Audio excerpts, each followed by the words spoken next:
What's up? Welcome to the thrift store, one and all. It is TSP TV. It is Thursday night. We are live to 5 people so far watching on the YouTube. Welcome. Looks like it's just you and me, baby girl, right now, but welcome. It is social media mind control themed episode tonight, something that you might be getting a little bit familiar with. Although we are not a one-trick pony here at the thrift store, we do like to bring you a varied variety of content here when and how I can, at all ways and possible disposable means that I can. But anyway, welcome. Social media mind control live Thursday night, TSP TV, brought to you courtesy of Shit Video Productions. So let's get rid of that quirky little thumbnail and you can see me. Welcome. So that is the mystery indeed, Becky, who is here with us tonight. As I said, it looks like it's just you and me, although it is saying that we've got 5 folks watching on YouTube, so maybe we have a couple of silent shy types in the chat. But as always, we are currently live on YouTube. We're also live, if I can find it, on Twitch, although we've probably got nobody watching on Twitch, and also live on Facebook, where again absolutely nobody is watching. So it is just the 5 of us here on YouTube. Glad to see you, baby P.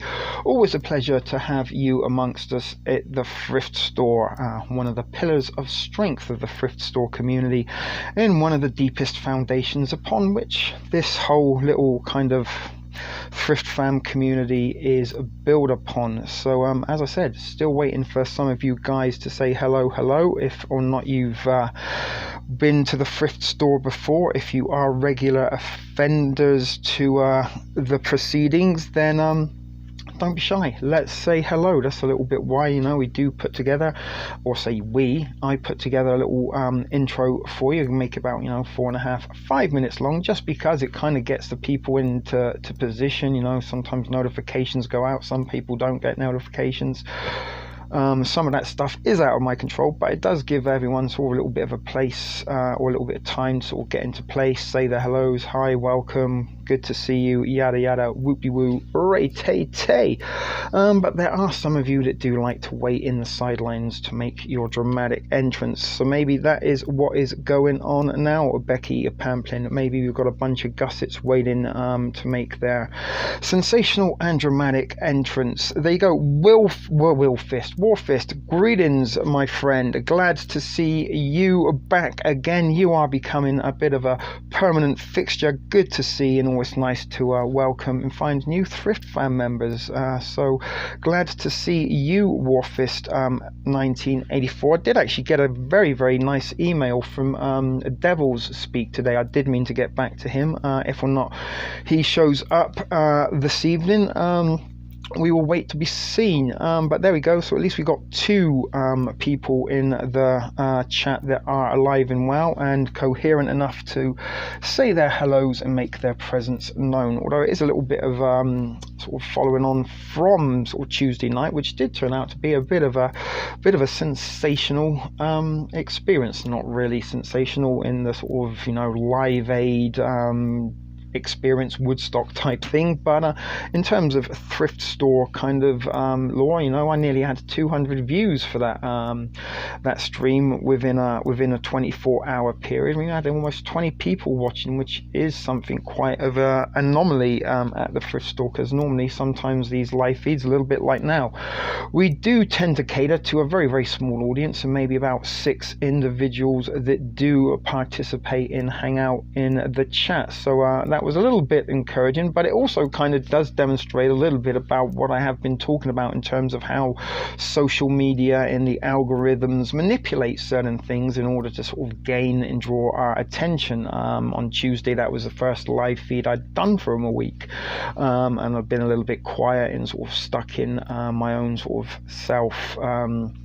indulged isolation, I guess, where I can put it off at research perhaps and say that I've been watching and binge watching a lot of sort of TV shows and movies that may or may not be of kind of fictional decoding relevance for those of you who do enjoy the fiction decoded episodes, although it doesn't seem to be in terms of views. But again, the manipulation of the algorithm. Well, JBG, prepper chick in Texas, again another pillar of strength to the Thrift Fam community and one of the deeper foundational members of the Thrift Fam. So it's always nice to see a Baby P and a JBG, the prepper chick in Texas, in the audience as well, is our new family members. And it's not a competition of servitude, a little bit like prison, I guess. The sort of longer you've been in, the sort of more familiar you are to proceedings. But I do digress a little bit. So good to see you, Prepper Chick. And you and I, again, we sort of both been talking a little bit privately when we haven't been doing live shows or streaming or putting episodes out about kind of symptomatic behavior that you and I are sort of experiencing. It's very similar, and that is sort of, feeling very lethargic, always feeling tired, not exactly sort of in the mood to be around people, not exactly in the mood to do anything. And it seems to be all I really want to do is kind of just stay in bed. So that was another reason why it's very, very good on sort of Tuesday. Everything, got a good bunch of people, got a couple of newbies in. Always nice to get newbies to the thrift store. But it did give me a little bit of stimulation. And not only that, it did give me dopamine. In quite a high quantity actually. As I said, it is by no means the exception to what I'm talking about, and not above the manipulation or the mind control or the effects of social media. And social media, as I've been saying quite a long time now, some of you should hopefully have retained this knowledge. So yeah, you've only been up 30 minutes and probably you're just counting the minutes until you go back to bed. So hopefully we can fill a few of those minutes JBG at the thrift store and maybe hanging out with some familiar company. Up to 8 folks watching now. Hello, 8 folks. But the dopamine effect is something that I did feel a little bit of on Tuesday after the stream, which is something I haven't really felt a great deal of really since the sunshine went away. We were blessed that for a few days we did have above seasonal weather here in Canada, not just in southern Ontario. Seemed quite a lot of the eastern seaboard of the Canadian part of the continent was experiencing warmer than normal weather, so that was a nice little boost to the system. And again, going on live, having a larger audience than normal certainly did give me an injection of dopamine, and I sort of found myself after a little bit kind of wired. Oh my god, should I do another live stream? Should I make a video? What should I do? And I was even very restless. I've sort of been watching a few shows and stuff, as I mentioned before. Maybe part of it is a little bit research based, as well as just filling the time and sort of counting the hours down until sort of the summertime or springtime returns, as we are, in the middle of November, and really and truly 21 degrees in November is unheard of. But that is sort of in the past now. The more seasonal, cooler temperatures are descending, and in a couple of weeks it will be December. In a couple of weeks also, TSP TV will be celebrating its 2-year anniversary. And again, talking about the dopamine, possibly the only time, not the only time, but the most noticeable time, I should say, that I experienced the dopamine effect was sort of just after the first time I was on the Mark Fugel show as a guest caller, and as a result I saw my channel grow from 50 subscribers to 960 subscribers literally overnight. And all of a sudden I had a video that was getting hundreds upon hundreds of comments, thumbs up, likes and stuff, and I just didn't know what to do with myself, because up until that point my humble YouTube channel maybe got 10 views if I was lucky on a video, and I'm not going to lie, probably 5 or 6 of those views were from people that were perhaps backup accounts, fake accounts, stuff like that, to sort of make it look as though people were actually watching when they weren't, and maybe trying to sort of trigger the algorithm a bit into maybe pushing my content into sort of search feeds, which it unlikely does and still remains to this day unlikely that my content does get pushed into newsfeed, mainly because I am a non-monetized channel. YouTube doesn't earn any money off of my endeavors, and not only that, the sort of content and stuff that I do talk about has been targeted, has got community strikes, has gone against community standards, has been removed, blocked, or prevented from being presented in its best possible way as a result of shadow banning, passive censorship, and algorithmic behavior.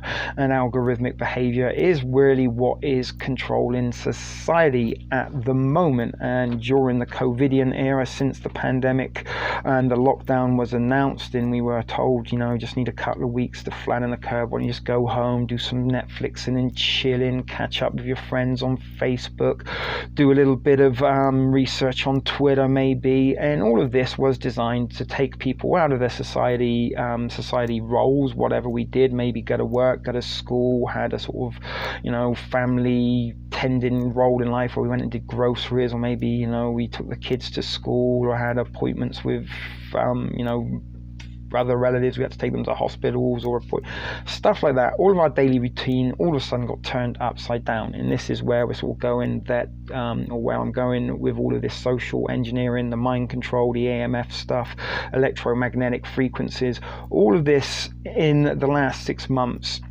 has been ramped up as a result of the fact that people now are no longer interacting as much with actual people back and forth. You know, even though in this situation it is virtual, none of you people are in my close proximity. Hopefully where you are watching, you can see me, you can see my face, my hand gestures, my body movement. It is a little bit kind of face to face, although I can't see your face, I can only see myself looking back at me. But the algorithm, all this kind of stuff has, I've seen and noticed, been ramped up over the last 6-7 months of the pandemic, or is it nearly 8 months now, I believe. And all of this is by design, and what I do believe is part of the restructuring of society. And now again, you know, like once upon a time when I used to go to work, maybe I'd bump into somebody on the streetcar or the bus, and maybe, you know, start chatting to a random stranger, maybe about the weather, maybe about sports, who knows.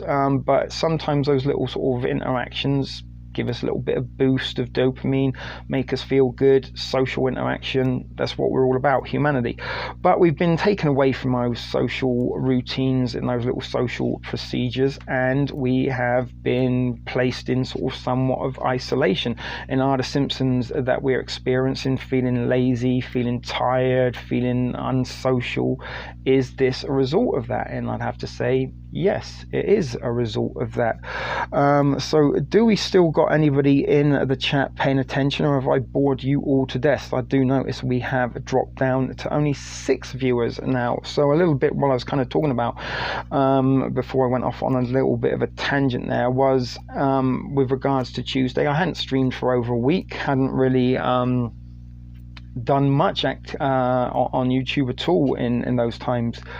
Hey, Killer Kyle, thank you. Just talking about Tuesday, always a pleasure to see you. Another founder member of the Thrift Fam community, and always somebody, I'm glad to hear that, Becky P. So always glad to see my founding members, a little bit like the founding fathers, so to speak. But glad to see you, Killer. Always a pleasure when you are in the thrift store. But basically what I'm kind of saying is, was the fact that I got more viewers on Tuesday, was the fact that that live feed got a whole lot more views than my normal sort of streams, almost double the amount of some of my streams. Most of my live streams seem to get an awful lot more views than my actual videos, and that is a result because my videos don't get pushed into your news feed, and because sort of the way we behave and use and open up our applications, we may not go to our subscriptions and see what channels that we subscribe to have uploaded recently. But was that designed to get me back on board? And algorithms are designed to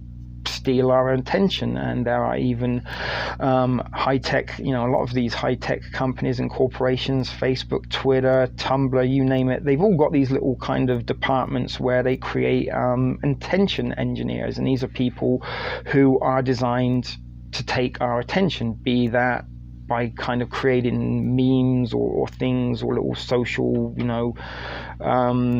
media, kind of like you see, type in several of your favorite words and they tell you what character you are, or maybe just type the middle button. These little things are generated and designed to retain our attention, and that's why they are kind of becoming a little bit dangerous, because that is what I'm seeing more and more and more of being circulated on social media, is things that are kind of designed to really waste time and keep you entertained with something that maybe not exactly as wholesome as it appears on the surface, because as we've mentioned many times, social media really is nothing more than a data collection platform that is collecting our data that it can use against us. So back to what I'm saying, that I hadn't used YouTube for a little while. YouTube wants to know about me. They want to kind of keep me occupied one way or another for whatever purpose, maybe because it wants to target me with ads, with stuff that I look at when I may be doing a little bit of research to make videos and content for you. But it was designed, I think, exactly to give me that big dopamine burst, which is something that social media and platforms do. Usually your first interactions of the day will give you the most traction. Most people will see your first post of the day as opposed to your last post of the day, and it gradually sort of filters it out. And what we're talking about on Tuesday was sometimes you may find at the end of the day you're a little bit restless, can't put your phone down, don't know what to do with yourself. And that's exactly what I was on Tuesday night after I did the stream. I was up till about 4 or 5 o'clock in the morning, even though I was trying to watch TV shows that I'd had lined up and up until that point had been quite enthusiastic about. Had no interest. All I kind of really wanted to do was maybe make another YouTube video, which again, that's what YouTube wants me to do: interact, steal my attention, gain as much information from me as I can. So anyway, I do got a little bit of a presentation that I have put together, something I haven't done in a couple of weeks for these live shows, and something I did try to sort of toy with the idea of how can I make a sort of live show where it's not just me talking like this for a couple of hours. Although some of you do enjoy that, I do want to sort of make it a little bit maybe interactive or a little bit more visual than just this. So I have got a little bit of a presentation that I have put together for you all, which is about 40 minutes long, so it's not the longest of presentations, but it does contain an awful lot of information for some sort of smarter and brighter people than myself. They'll kind of may be able to explain a little bit more about what I'm trying to explain in a lot better way. Is it going to kill the live show? Who knows? I mean, I'm still going to be here. I'll be in the background and be able to sort of do a little bit of typing. But again, it sort of sometimes keeps me a little bit from my mind wandering. That is something that I've also been experiencing in recent weeks, that my mind really doesn't stay as focused as it does.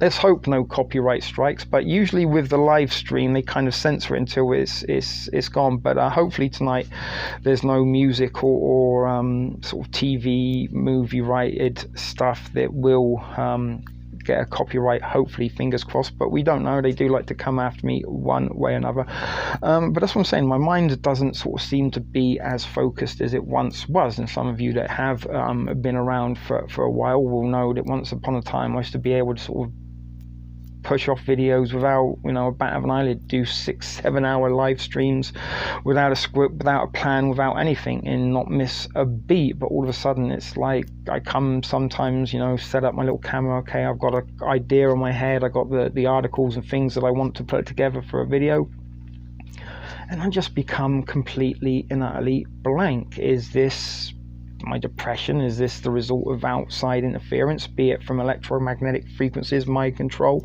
or is this the sort of algorithm that is being designed to discourage me from making content that the algorithm doesn't want people knowing about? If any of this sounds radical or outlandish, I'm quite aware it does. It sometimes sounds a little bit to me, but the technology exists. The design and the purpose of the algorithm is to do kind of just that: control what you see and how you behave. And this is how social media is being used as a social engineering device and a tool, and why we are being distracted with scam pandemic and scammed planned election results. Everybody is kind of batting their eyelids and pop in their opinions and thoughts about all of this, and a lot of those thoughts and opinions. What's up, Cali Ninja? And exactly kind of what we're saying, that maybe a lot of people got notified, hey, Thrift Spore's back, let's give him a little bit of adrenaline and dopamine bump. And now again, today I'm doing a live stream, and already we're seeing that, we've just got up to double figures. But unlike Tuesday, where we had nearly 20 people watching, it is a lot lower, and is that as a result of the algorithm? I would like to think it is, and not the fact that I'm not that popular, although I do think about starting my intros and add in your least favorite YouTuber, because sometimes it does feel like that, but again, this is what I'm talking about. The algorithm doesn't really want me talking about some of the things I'm talking about, doesn't want me trying to inform you guys about how the algorithm in social media is designed to brainwash you, control you, and eventually will model and mold how society should function, and the desired way that it functions of the elites as they push us towards the one world order. So fingers crossed. Let me get the little presentation up for you if I can. There it is. There's a funny looking individual there.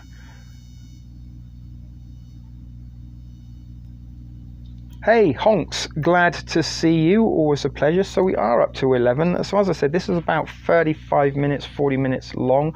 Not the longest of things, and you don't have to take notes. There won't be any quizzes or anything. But as I said, this is a little bit of stuff that I sort of throw together earlier today that has sort of been on my to-do list over the past sort of couple of weeks, when I've not been able to sort of motivate myself or really function very well at all, other than lying down, eating, pissing, shitting, and occasionally smoking in between in the few hours that I do seem to have consciousness. But as I said, all I seem to want to do lately is get out of bed, only to get myself back into bed. So I am trying to sort of make a little bit of effort in myself to do something each and every day to sort of prevent myself from falling into that trap. And something I desperately don't want to do is start waking up each and every day and streaming endlessly not streaming, scrolling endlessly on my social media news feed. So I'm trying to be a little bit productive and a little bit creative if I can. The latest update, it updated a week or so ago. So already we've lost a couple of people from the chat already, but maybe we'll talk about that after the presentation. So I'm going to press play now, guys. Get yourself comfortable and sit back and let's enjoy.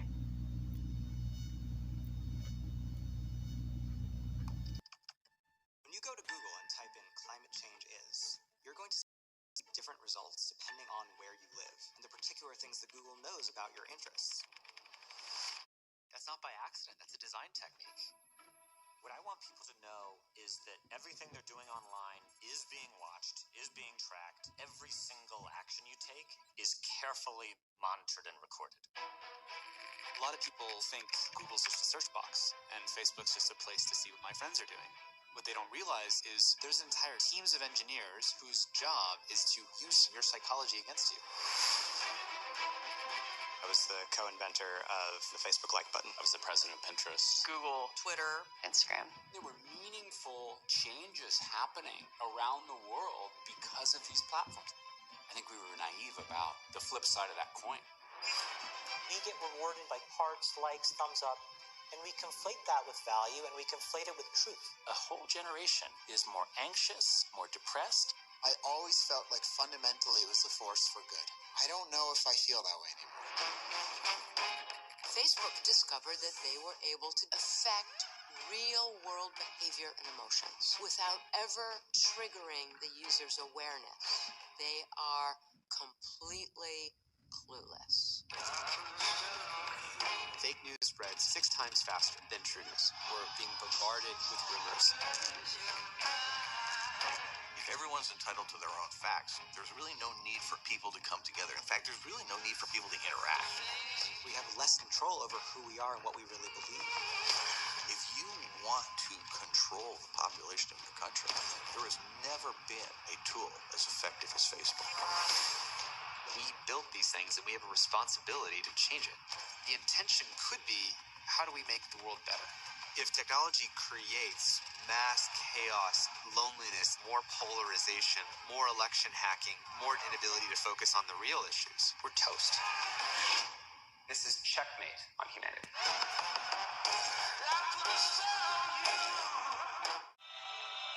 Cruel social media remarks. Facebook comments have been pouring in after 4 people died while hiking. So you're dealing with an addicted generation. This is a big time bomb ticking. These kids who commit suicide, you go look at their Instagrams, you would have no clue. Mr. Zuckerberg, would you be comfortable sharing with us the name of the hotel you stayed in last night?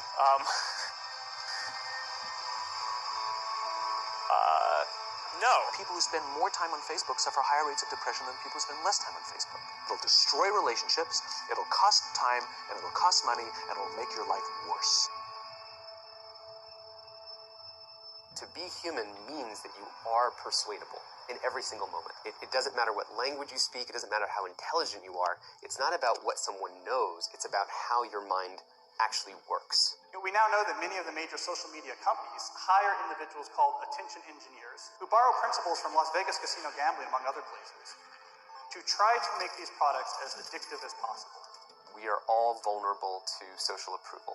We really care what other people think of us. When you upload a new photo of yourself on Facebook, that's a moment where our mind is very vulnerable to knowing what other people think of my new profile photo. And so when we get new likes on our profile photo, Facebook, knowing this, could actually message me and say, oh, you have new likes on your profile photo. It knows that we'll be vulnerable to that moment because we all really care about when we're tagged in a photo or when we have a new profile photo. I mean, I think we can all feel it. And it's as if we've been infected. It's as if they've drilled a hole in the back of our head and now they've injected the virus and now we walk around searching for feedback using social media. We know that engagement with social media and our cell phones releases a chemical called dopamine. Dopamine is the exact same chemical that makes us feel good when we smoke, when we drink, and when we gamble. In other words, it's highly, highly addictive. You have an entire generation that has access to an addictive, numbing chemical called dopamine through social media and cell phones as they're going through the high stress. They don't have the coping mechanisms to deal with stress. So when significant stress starts to show up in their lives, they're not turning to a person, they're turning to social media. They're turning to these things which offer temporary relief. We know, the science is clear, we know that people who spend more time on Facebook suffer higher rates of depression than people who spend less time on Facebook. That's a problem. That's an addiction. If you're sitting in a meeting with people you're supposed to be listening to and speaking, and you put your phone on the table, you're just not that important to me. Right? So you have an addicted generation that doesn't have the skill set to ask for help. Combined with the fact that they're so good at Facebook and Instagram, they're good at putting filters on everything. So they're good at showing you how smart and strong they are. These kids who commit suicide, you go look at their Instagrams, you would have no clue that they were depressed. People look like they have a much better life than they really do. People are posting pictures of when they're really happy. They're modifying those pictures to be better looking. People basically seem they're way better looking than they basically really are, and they're way happier seeming than they really are. So if you look at everyone on Instagram, you might think they're all these happy, beautiful people, and I'm not that good looking and I'm not happy, so I must suck. Some of the happiest seeming people, actually some of the saddest people in reality. Social media isn't real, but you don't ever see real life, the 99% of our lives, the behind the scenes, the unglamorous, unfiltered, day-to-day, bland normality. And you end up comparing your behind the scenes to other people's fake highlight reel and using others as a mirror or benchmark for how you should look, how successful you should be, or how you should live. You'll become your happier self when you stop putting pressure on yourself to be more like someone else. And they know that this causes depression. They're injecting things into your head that you didn't ask for. Our lives are becoming more transparent, just inevitably. It's just pulling us. It'll destroy relationships, it'll cost time, and it'll cost money, and it'll make your life worse. If you've messaged anybody this week, would you share with us the names of the people you've messaged? No. I have, for the past 6, maybe 7 months, been actively, purposefully manipulating what you all see and hear in the news. And that might be a bit of a surprise. You might not completely believe me, but it's true. And the reason that this might sound, and you might be a little worried about this, is because media is such an important part of our daily lives. Media, at least to me, determines and shapes, molds the lens through which I view the world. And I think, in general terms, media determines what can be said. Media determines who can say it. Media determines how it can be said. And I think most importantly, media determines who can hear it. And consider, for example, whenever I see the news and something is happening, it calls me to action. I can get really happy about some fantastic story that I hear, but I can also get extremely mad and angry and go out, and media can tell me to change my behavior, and it influences me to go and act. Consider, for example, the impact that the press had on the American Revolutionary War. The leaders of the revolution, they had to get together and organize what was at the time 13 very different, very independent colonies and rally them together to eventually defeat what was at the time the most powerful military in the world. And when asked how this was done, John Adams, who was later the second president, he said that it was the press, back then the printed press, that, quote, contributed to change the temper and views of the people and compose them into an independent nation. It was Napoleon Bonaparte that called the press the seventh great power. The first six great powers, by the way, was France and Germany and England and the other great powers of the day. America didn't make the list back then. A few years later, when the radio was invented, Joseph Goebbels, who was the Nazi propaganda minister, he said that radio was the eighth great power because of the massive amount of influence that it can have on a population. Fast forward a few more years, and television, again, changed everything. Michael Wesch, in a recent speech, he said that when television was brought into the forefront, it changed our living rooms. He said that it literally, we rearranged the furniture in our living rooms to seat around the television. And I know in my house, that's the same.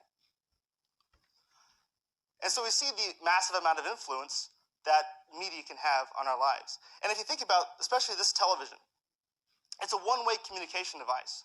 There's someone speaking, and there's a family, and many families listening. It's a one-way communication. And when you think about, especially in modern times with all the consolidations and media mergers that have happened, it turns out that today there are only 5 companies who own and control what most of us see and hear on television and on the radio and in at least major newspapers. And that actually led one famous newsman to say, and I quote, "News is supposed to keep watch over the powerful, so the powerful don't become corrupt. But what happens when the powerful own the news?"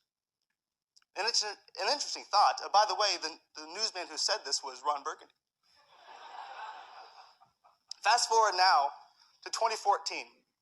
The amount of information, the amount of media and news that is created every day is truly mind-boggling. It's absolutely astounding how much information is created. And no one individual could possibly wrangle all of that. No one can read at least all the headlines, and no one could possibly wade through the massive amount of information that we get. Instead, we rely on other people to tell us what news, what products are worth our time and our money. And many of us, we ask this guy, and many of us ask the crowd. And so what has been happening more and more today is that every time we go online, we are looking at the aggregated opinions of other people to tell us what is worth our time and money. And I call this the hive mind. Well, I don't call it that. Many other people call it that. And now, if I'm working for the news company, if I'm working for Fox News or CBS, and I'm let's say an executive, and I'm sitting in my chair, and I see all of these opinions being shared online, and I see my budget declining, I could think to myself, you know what? Why do we have to tell people what they need to hear? With all the new social media, why instead don't we tell people what they want to hear? And it's an interesting concept. By the way, that news executive, again, was Ron Burgundy. And so this is happening, right? So if you go onto CNN, you can join the conversation. And anymore, these big news outlets are taking what is popular online, what is trending on Twitter, and rebroadcasting them. So what is happening online now doesn't stay online. What happens online gets picked up by the general news and rebroadcast for everyone to see. And I think that's really fantastic. Specifically, what I've been studying the past few years is a website called Reddit. And on Reddit.com, it's purported to be, and I quote, the source of the website of what is new and popular online. And the way it works is like this. Anyone can go onto Reddit, and they can create an account. You're completely anonymous. You have a username and a password. You give your email, but they never send you anything. And I can create a post. And a post requires me to send a URL. I just made this up. TED.com/changingthehivemind. And I titled this post, Best TED Talk Ever. I mean, true or not, this is the post that I'm submitting. And I can push submit, and it appears in whatever category, subreddit they call it, that I submitted it to. And so you can see now Best TED Talk Ever is at the top. And then what happens is that other people come onto Reddit.com, they see this, they look at the link, they look at the post, they don't have to click on it, but by looking at it, they're drawing opinions, and they can either upvote, meaning they like it, or they can downvote, meaning they don't like it. And every time you upvote and downvote something, it changes the score, and then as the score grows or decreases, it changes how it's ranked on the website. And so what I've been doing is I go onto Reddit, and I wrote a computer program. The computer program, every 2 minutes, goes to reddit.com, gets the most recent post. And there are many per second. So I get the most recent post, and randomly, without looking at the title, who submitted it, the time of day, just randomly, I upvote it, or I downvote it, 50-50. And I do this every 2 minutes. And after 4 days, when the news is settled and people have stopped talking about this particular news article, I go and I look to see, well, what was the result of this post that I manipulated? And for example, this one has 3,972 points. That means probably about 5,000 people upvoted it and 1,138 people, 28 people downvoted it. All right, so 5,000 people voted on this, and this is the eventual score. Now, I've been doing this, like I said, for 6 months. And 2 minutes over 6 months is about 150,000 manipulations. If you take all those and aggregate it together, you will see the results are pretty astounding. If I were to upvote something initially, the final score, on average, is quite a bit higher than the average score for any post. If I downvote something initially, then the average score is much, much lower than if I would have done nothing at all. But I think it's better to look at it maybe a little bit different way. If you look at it, what appears on the front page of Reddit.com, you'll see that if I upvote something, it has a 20% more likely chance of being on the front page of Reddit.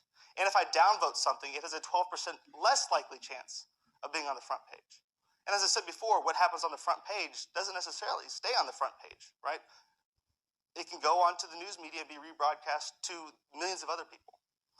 And I think this is a little bit frightening to me, that I can manipulate very easily. Again, this is just one small nudge, one tiny push, and I can change what happens online. But I think even more scary is that this post, and this was the most, the highest rated post of that day. So 3,972 points is actually pretty high, and this would stay at the top of Reddit.com for quite a while.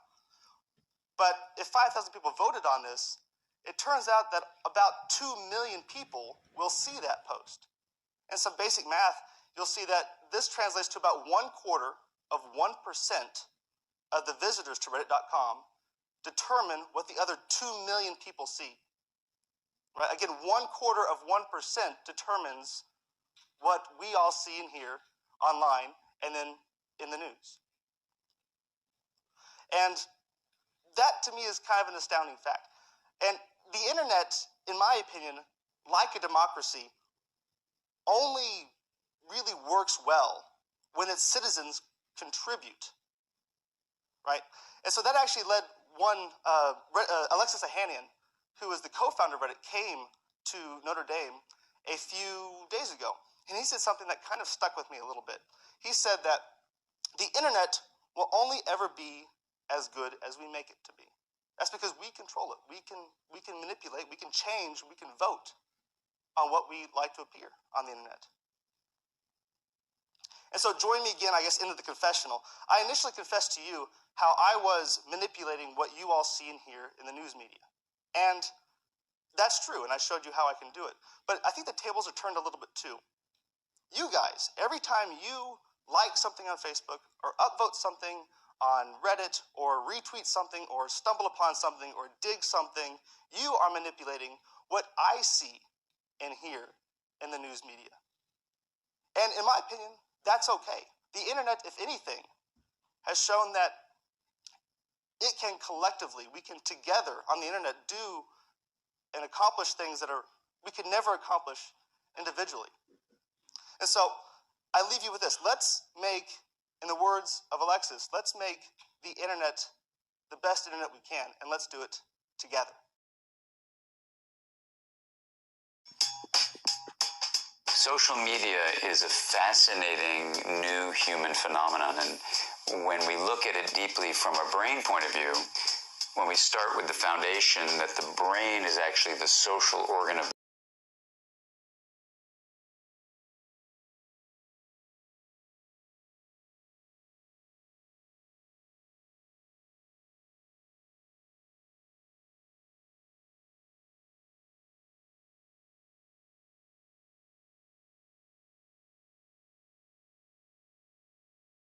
body, we can understand why social media and brain functions would go hand in hand.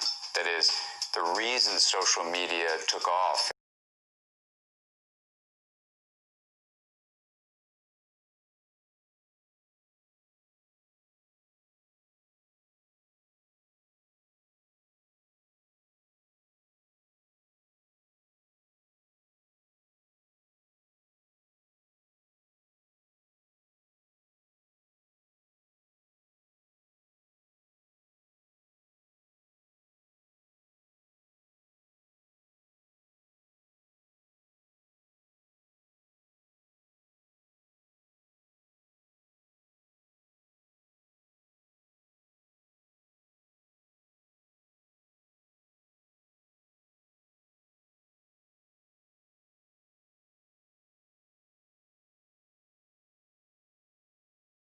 in this last 10 years is because the brain is social and people really want to connect with each other.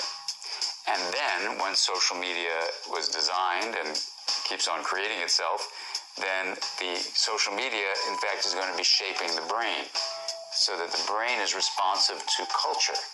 And in one of our research centers at UCLA, what we're able to show is that cultural experiences, that is, messages sent out in society that are mediated through communication, either one-on-one or mass media communication, actually shape the actual structure of the brain.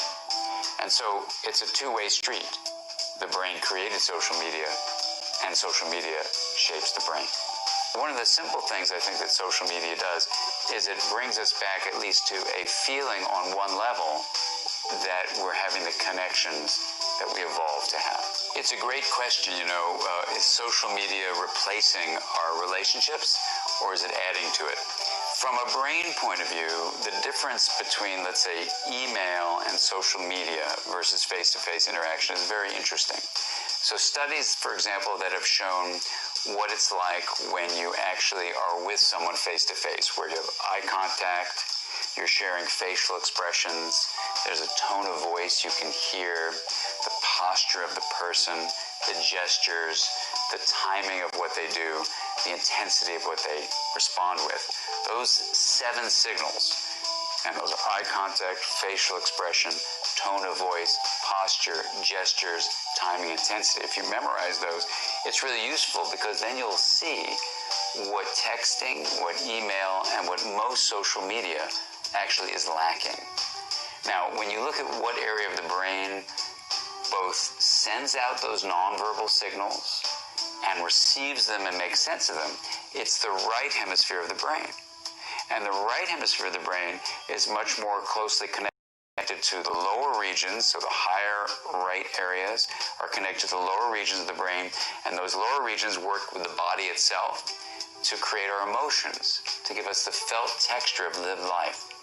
So one deep concern that I have as a developmental theorist and a developmental clinician is that the more and more people spend time not using nonverbal signals and instead use mostly verbal ones, that is, text with language that has this linear way of being distributed, you're activating primarily your left hemisphere, which in the brain is much more distant from the lower areas that help mediate emotion with the body. And even autobiographical memory is dominant on the right side. So you're much more into just logistics. Even thinking about how people are going to care about you or like you is a left brain thing, which is fascinating. It's called social display rules. So from a hemisphere point of view, what I'm deeply concerned about is if social media, email, texting are not actually getting people more face-to-face time with each other or getting them in touch with even what's going on inside of them, then the new generation will be much more used to a very surface level of experiencing the world. So there's nothing inherently wrong with social media, but if it is replacing time for face-to-face, then that could be a big problem. The modern incarnation of Aktivnie Meropриятия became a sophisticated multi-million-dollar social media operation using hundreds of thousands of fake accounts with the goal of dividing Americans. But what they were really doing over time, over about 2.5 years, was facilitating tribalism. So in this particular example, Back to the Badge was an Instagram account. They also had a Facebook page. And what they were doing there was it was a page devoted to police officers. And the narratives that they were putting out was this notion that here's a community of people, police officers, who are sacrificing so much, who are putting their lives on the line, and they're just being treated terribly by the rest of America. The real trick of Russian social media tactics is to take a divisive issue and play each side against the other. And then on the other side of the narrative, the other thing that you would see in that hashtag police or hashtag cop would be stories like this. And in this particular image, you have a woman, and the names of victims of officer-involved shootings are written kind of across her hair. And it says on the bottom, we should know their names, and it's asking God justice. Remember, both sides of this conflict were created not by Americans, but by Russians.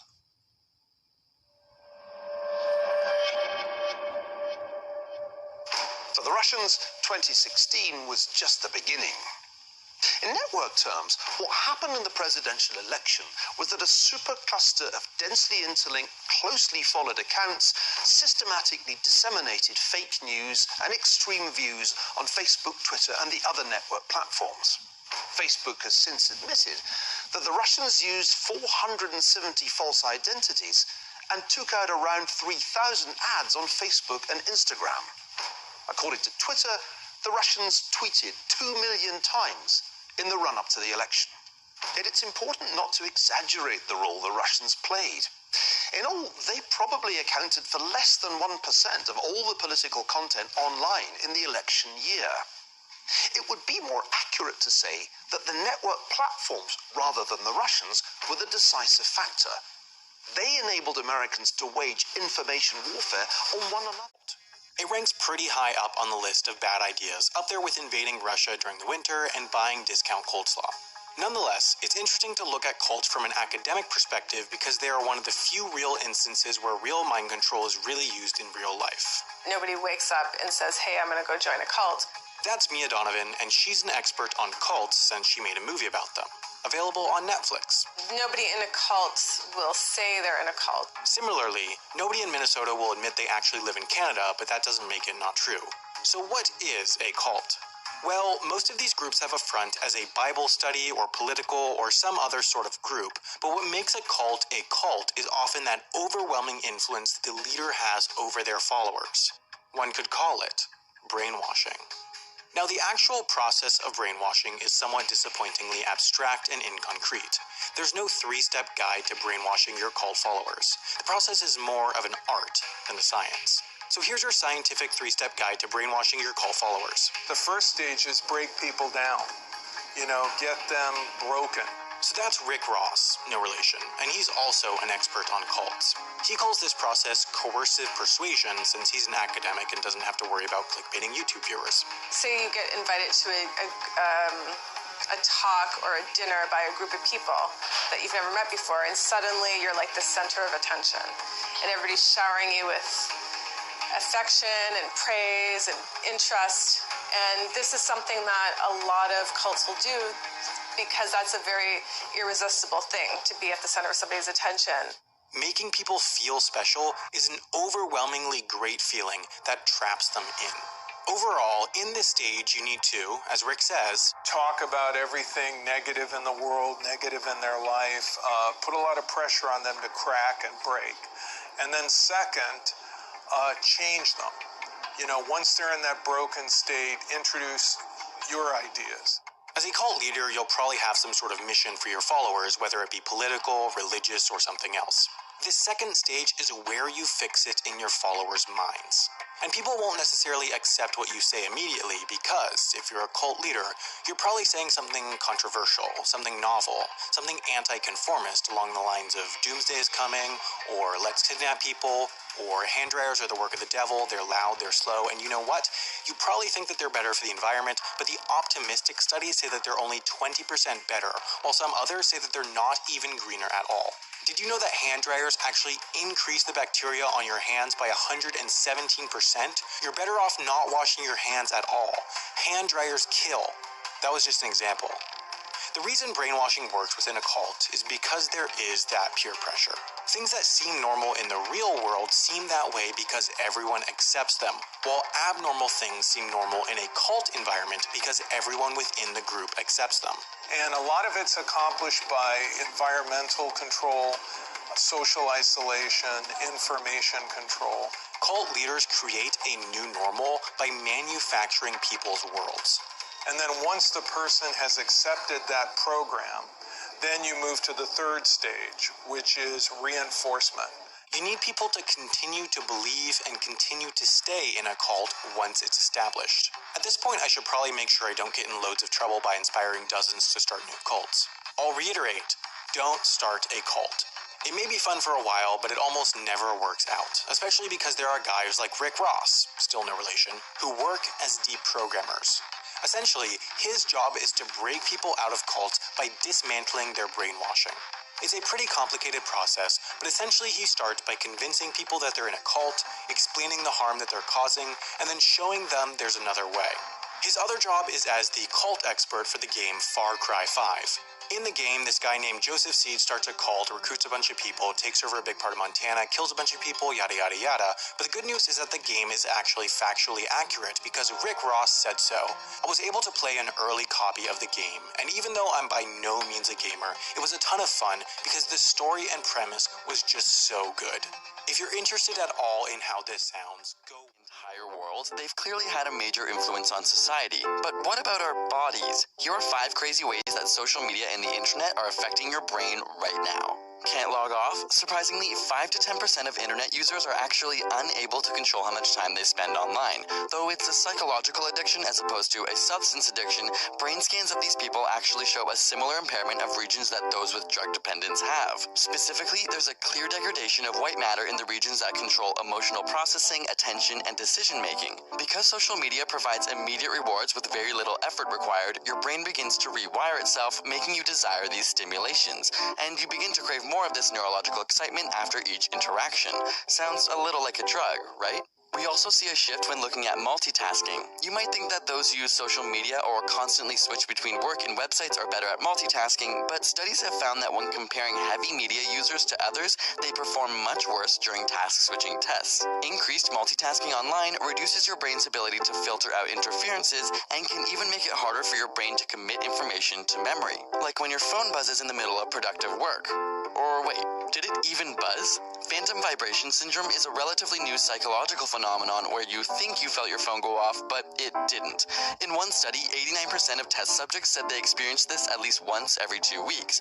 It would seem that our brains now perceive an itch as an actual vibration from our phone. As crazy as it seems, technology has begun to rewire our nervous system, and our brains are being triggered in a way they never have before in history. Social media also triggers a release of dopamine, the feel-good chemical. Using MRI scans, scientists found that the reward centers in people's brains are much more active when they're talking about their own views as opposed to listening to others. Not so surprising, we all love talking about ourselves, right? But it turns out that while 30 to 40% of face-to-face conversations involve communicating our own experiences, around 80% of social media communication is self-involved. The same part of your brain related to orgasms, motivation, and love are stimulated by your social media use, and even more so when you know you have an audience. Our body is physiologically rewarding us for talking about ourselves online. But it's not all so self-involved. In fact, studies on relationships have found that partners tend to like each other more if they meet for the first time online rather than with a face-to-face interaction. Whether it's because people are more anonymous or perhaps more clear about their future goals, there's a statistical increase in successful partnerships that started online. So while the internet has changed our verbal communication with increased physical separation, perhaps the ones that matter the most end up even closer.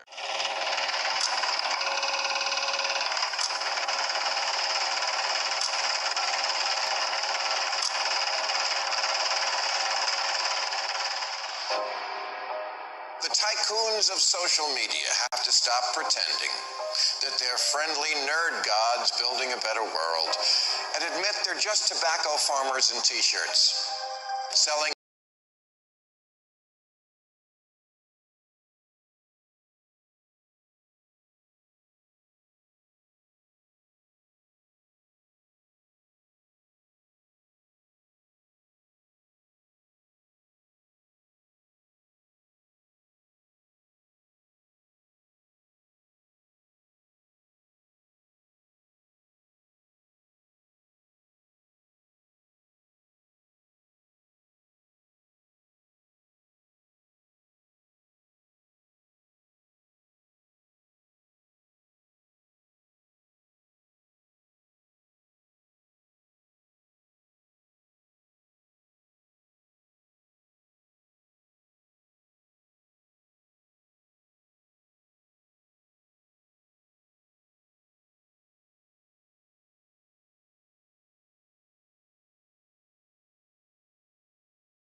I'm not sure if you guys can hear me. There we go, we're back. Sorry about this, guys, if you are watching. As it seems to be the algorithm does like to censor it from time to time. So we've only got a couple of minutes left. I don't know if or not it's worth trying to see out the rest of this or not, or if you guys are hanging on there. Good, Caddy Ninja, you can hear me. That's nice. I put the microphone back on. So as I said, guys, it does seem to be cutting out at some important points of information here, which if or not is evidence of algorithm interference or not, I don't know, but I can hear me now in the background. So let's try and finish the rest of this presentation, if or not we can. If we do get another censorship unavailable message come up, we will stop it, but there's only about 5 minutes left. Addictive product to children. Because let's face it, checking your likes is the new smoking. Philip Morris just wanted your lungs. The App Store wants your soul. There are 2 billion people, more than 2 billion people on Facebook. That's more than the number, it's about the number of notional followers of Christianity. People check their phones 150 times a day, the millennial sort of audience. And so if you think about it, from the moment you wake up, it's like you're jacked in to this environment. And thoughts start streaming into your head, designed by a few technology companies. What we find is the typical person checks their phone every 15 minutes or less. And half of the time they check their phone, there's no alert, no notification. It's coming from inside their head telling them, gee, I haven't checked in Facebook in a while. I haven't checked on this Twitter feed for a while. I wonder if somebody commented on my Instagram post. That then generates cortisol, and it starts to make you anxious, and eventually your goal is to get rid of that anxiety, so you check in. And apparently we feel stressed when we can't get our phone or when our battery is about to die. You probably know this feeling.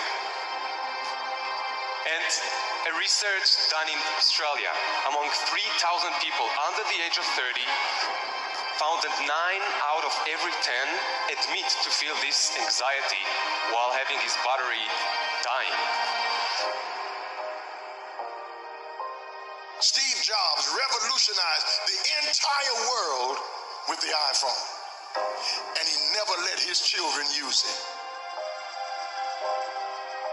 because he did not want them dependent on technology. Right now, an infant is getting their first laptop that's soft and squishy and makes noise. Right now, a child is being born online and being favorited and retweeted. The hypergenerational segregation of our time is bizarre, unhealthy, and historically unprecedented. You've never seen the like of people sitting at a table in a restaurant not talking to each other because they're texting and using their Facebook and Instagram and Twitter, and they are at the table and don't even know each other. In the house and can't even talk to each other. And the pressure that's on us to be like everybody else is so great that everybody tries to live like they're in a reality show. As a culture, we don't have enough in common anymore. And that's because the internet, which was supposed to unite the world, has become too adept at serving us personalized content. Do you know what I saw on Yahoo's front page this morning? No, you don't, because mine isn't the same as yours. People get news feeds now that just spit back customized stories based on what we've clicked on in the past.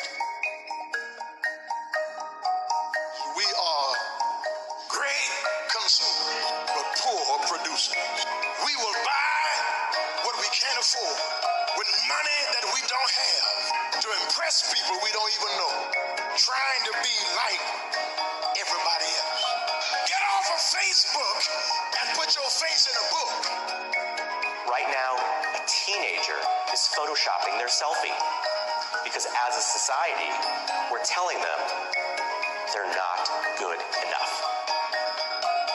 Right now, influencers encourage narcissism without knowing the breadth and depth of their impact on their audiences. Right now, 40,000 spectators are in an Olympic football arena watching a competitive esports competition because this is this generation's football match. There's always this narrative that technology is neutral and it's up to us to choose how we use it. This is just not true. Technology is not neutral. It's not neutral. They want you to use it in particular ways and for long periods of time because that's how they make their money. You don't realize it, but you are being programmed. It was unintentional, but now you got to decide how much you're willing to give up, how much of your intellectual independence. If you feed the beast, that beast will destroy you. If you push back on it, we have a chance to control it, rein it in. And it is a point in time where people need to hard break from some of these tools and the things that you rely on. The short-term dopamine-driven feedback loops that we have created are destroying how society works. No civil discourse, no cooperation, misinformation, mistruth. And it's not an American problem. This is not about Russian ads. This is a global problem. I challenge everyone to try going 1 week without social media. Don't let your phone and social media control you.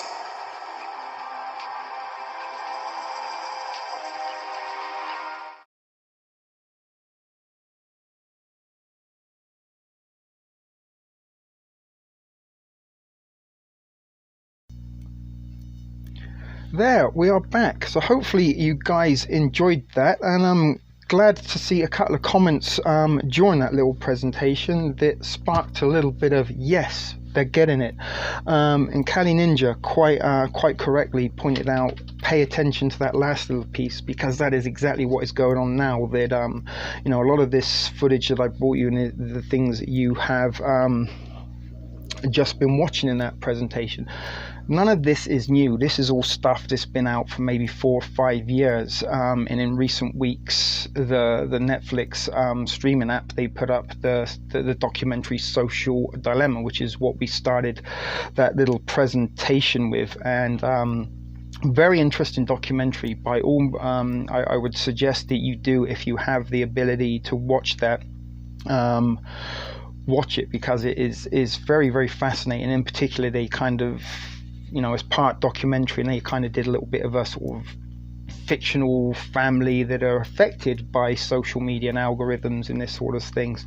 But they kind of show you in a wonderful way, they kind of put you behind the camera, or rather behind the phone screen, so sort of inside the technology, and you see these 3 sort of people that represent the algorithms, and how these algorithms sort of battle against each other in order to gain your attention. And what they do with that is, then once they have your attention, they sell that to the highest bidder, but they are the highest bidder are paying them to mold your minds in a certain way. And as Kali Ninja said, right now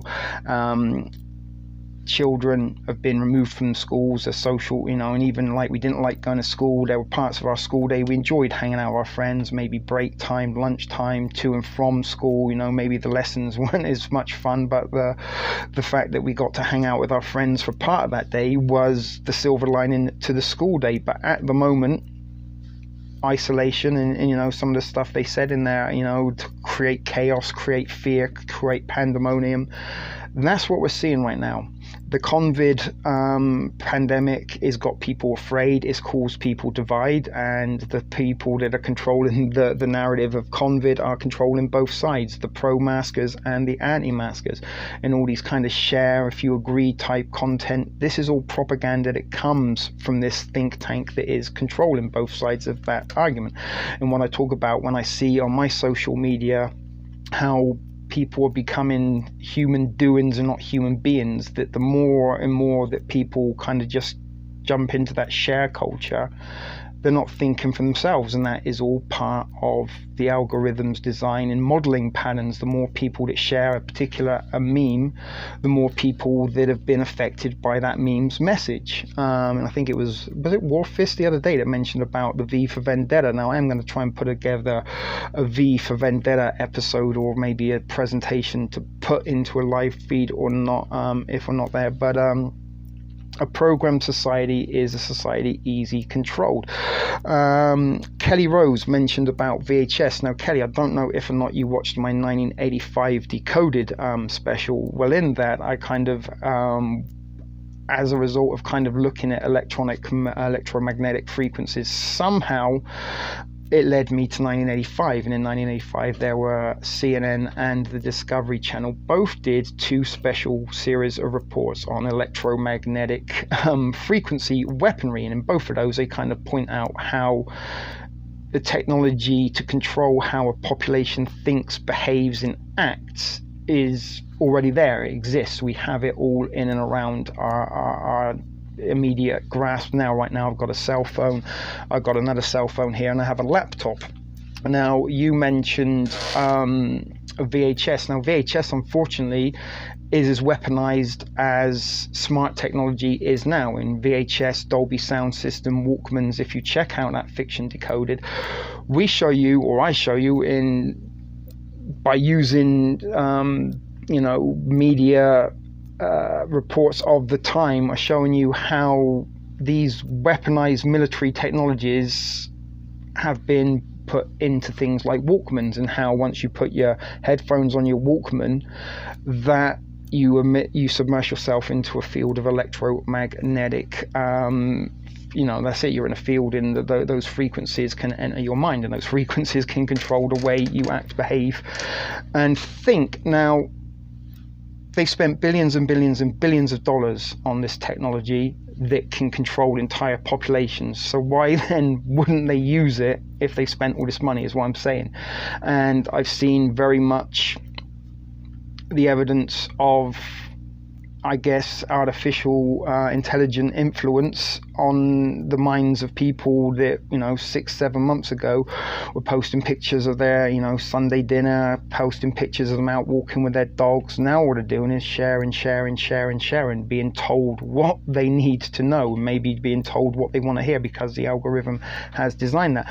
But VHS in the Dolby system was the dawn of the digital era, and this was the first generation of technology, and we now are in the 5th generation. 5G is what we're all about, and I believe that 5G is not necessarily the power of the technology they're using it, but we are now in the 5th generation of humanity that has grown up underneath under digital influence, right? Not only that, back in the 80s we put on the digital watches, right? We had digital clock radios by our bed. All of these things transmit a frequency that has the potential to control our minds. So it's up to you if you decide, well, yeah, no, the government aren't using it. They just put all that money and time and effort researching it and putting the technology everywhere around on our street corners, just in case they need to use it. It's best to be safe than sorry. Or are they indeed using this to control entire populations? And this is where we come to the COVID now, that everybody has kind of been removed a lot from their social activities, the normal way that social society used to work, and we have to, socially distance, isolate, stay at home, go out, not be in more than 10 people. If we go to a restaurant, we can't actually go to the restaurant, we have to sit outside the restaurant. All of this is not normal. It's upsetting and it disturbs us because we're creatures of habit. We get used to the way we behave. And as I've mentioned many times as well in recent weeks about mimetic behavior, and the science of mimetics is that society kind of operates and functions and grows on people copying each other. And Killer Kyle also mentioned the Caesar salads. Now, one of the sort of hive mind mentality clone sort of behavioral patterns that I experienced for myself was last summer, as some of you may, what's up, Klein Hippie, glad to see you. But some of you may know I worked for nearly a decade as a chef in the service industry. Now, last year, every single day that I worked, I was bombarded with the same order, and it was a bacon cheeseburger without a bun, on a lettuce bun, with a Caesar salad, with no croutons, extra dressing on the side, and extra bacon. And every person that come in and ordered that thought they were the only person in the world. And they even had a way, even their characteristics of how they delivered the order was the same. And it suggested to me that somewhere they watched a video, a little bit like you guys are watching me with a little bearded beta male. Hey guys, guess what? Do you want to eat a bacon cheeseburger and be paleo diet friendly? Stay tuned, subscribe, hit the bell, smash the like. I'll tell you after this. Paid for commercial. And then he goes on to, so okay guys, so what you want to do is when you go to the restaurant, order a bacon cheeseburger, but instead of a bun, that's filled on lettuce. And this is how they behaved it. And this come in each and every single day. Now I've got to ask myself, as the person that has to make these little fucking annoying orders, is this because people around the world are just sort of coming up with this idea on their own, in what is, a little bit like in Close Encounters for the Third Kind, when people that didn't know why started painting the mountain, and Richard Dreyfuss, he made it out of mashed potato. None of them understood why they were seeing it, but they were seeing it. And this is what I'm saying, was that a similar phenomenon with the Caesar salad, lettuce bun, bacon cheeseburger? Did people just suddenly have this idea planted in them, or was it delivered to them via a device, right? And that's what I'm saying. I tried for long and hard to try and find the video or the source of origin of that particular behavioral pattern, and that was something that demonstrated very, very strongly to me that people are under the influence of something else. And the reason that they wanted to do this was because it would make them different. And it often happened, if there was a table of 5 or 6 people, there'd always be one person, and it'd usually be the person that ordered last, and they'd be all proud and they'd say, okay, I would like, and they kind of do all this, a bun. And you don't need to do this to order food. I've never ever felt the need to do this in order to order my food, but this was the behavioral pattern that they saw off of a YouTube or Instagram influencer that then they repeated. The mimetical behavior is in in play, and they are mimicking what they're seeing. The reason they're mimicking is because it probably got a lot of likes, shares, or dopamine reactions for particular individuals, and it made people look a little bit different within their social circles. But now again, we look into society on our news feed, and a little bit like the mimetic behavioral pattern of the Caesar salad, we're seeing these kind of share if you agree type things, and you know, I don't know if your news feed looks like my news feed, as the guy said, or a couple of people said in there, that no two news feeds are the same. They design them deliberately for you based on your interest and taste, and they create articles and things like this designed purposely that you want to hear because it's tailor-made. And this is the power that we've given to the algorithm. The algorithm are designed to keep our attention span there, and they don't care how they keep our attention. And this is why we hear about the rise of fake news. But back to this share if you agree kind of mentality, this is what is breeding the hive minds. And the more and more people that start sharing the same thing start thinking alike, therefore that creates a hive mind, if you don't want to. Maiden, Montana, 420. Is it a 420? I did just go out and have a little smoke while we were watching that presentation. But what are you all talking about 420 for? What did I miss there? Something. Monkey see, monkey do. Indeed, human see, human do. That's actually a quote from the Planet of the Apes movies. You know, because Taylor, he made the plane, right? And he said, oh, you know what it is? Monkey, human see, human do. 420, 24/7. It is. I mean, I don't know if you can see. There's a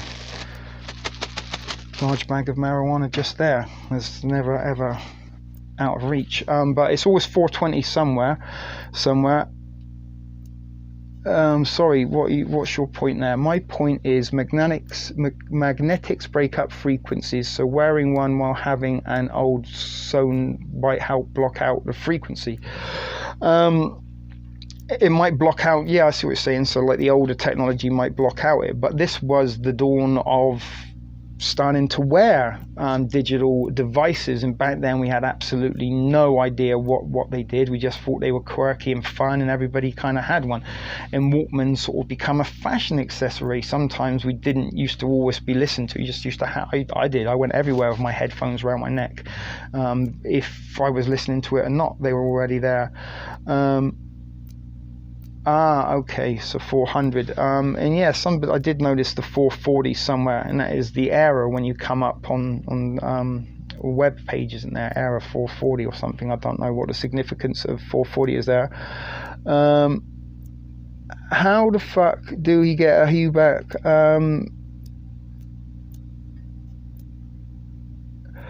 Well, I do, and I always kind of try to prepare the best I can. Now, believe it or believe it not, this big bag of weed, it's actually shake, and it cost $100, and there's nearly 2 ounces of marijuana there, and that will keep me going for quite some while. And you know, like eggs, you have to break it to eat, to make an omelette. You have to break up the buds to roll a spliff. So the fact that it's broken down and cheaper than if you buy it in a bud and have to break it is always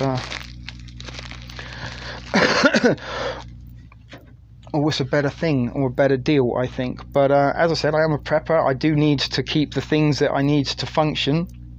And if I'm not prepping, you know, it's not just about prepping my food and my ramen. I need the other things as well as cigarettes and smokes. So as I said, I kind of balance out my income and earnings on the things that I need, and I'd rather have things that I need than cash on hand. I'd rather have nothing in my pocket but a bag of weed than a bag of cash and no weed, because you can't smoke cash and you can't eat cash, right?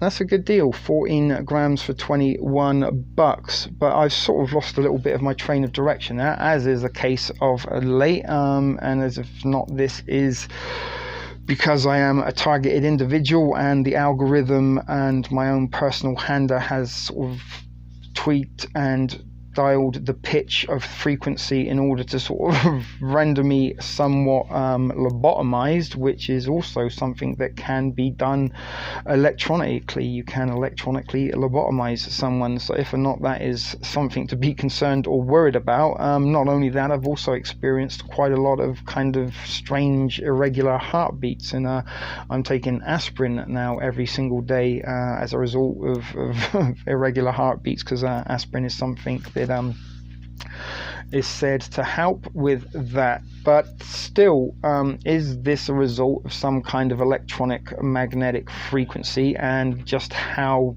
high can they turn that frequency up, and how much damage can they do with it? A little bit like when you have your microwave oven. If you put it on full power, you can nuke a burrito in 45 seconds, but on low power it might take 2 or 3 minutes to get it up to heat. Prepper chickens, maybe there's time you should start. If they legalize it in the 1-star state, you should go crazy. But maybe you could come and visit Canada when you're on vacation in the country where it's legal, not breaking any laws, if that's why you're worried. But I've never been able to smoke weed. It makes me stop breathing. Horrid, you just got to kind of get through it. It's a little bit like, when we first start to drink, when we have that first beer or that first shot, we don't handle it very well. We sort of may even throw up, spin, get dizzy, fall over, do all sorts of things, but we get back up and sort of take another drink, and after a period of time of developing a little bit of immunity to alcohol influence, we can maybe drink 4 or 5 before we start stumbling and falling over. But same as, I mix my tobacco and weeds together, so I get sort of two hits with the one stone, which is the way I like it. But anyway, guys, it's around about the 1 hour 30 mark we're getting up to, and as I said, I've just suddenly gone a little bit brain dead all of my own. If or not that is a little bit of a electromagnetic boost, is like shut him up before he enlightens any more people to our way and matters. It is, frequency is everywhere, and even lights and colors in the things, solid objects are made up of frequency, and the brain and the mind and human beings give off electric frequency and little electronic pulses. In fact, our thoughts are a series of little electromagnetic waves that go through our nervous system. When we stand on the ground with bare feet, we can feel a little bit of a tingle, and can feel an electric pulse there. Sometimes, when we get static electricity, it is all around us, and we can't really escape it anyway. Unless you go and find a Wi-Fi dead zone up in the mountains somewhere, and there's not really very many of those left anymore. Certainly not in the modern world. In a big city like Toronto, there, God knows how much frequency. There's probably more frequency than air, if you get me.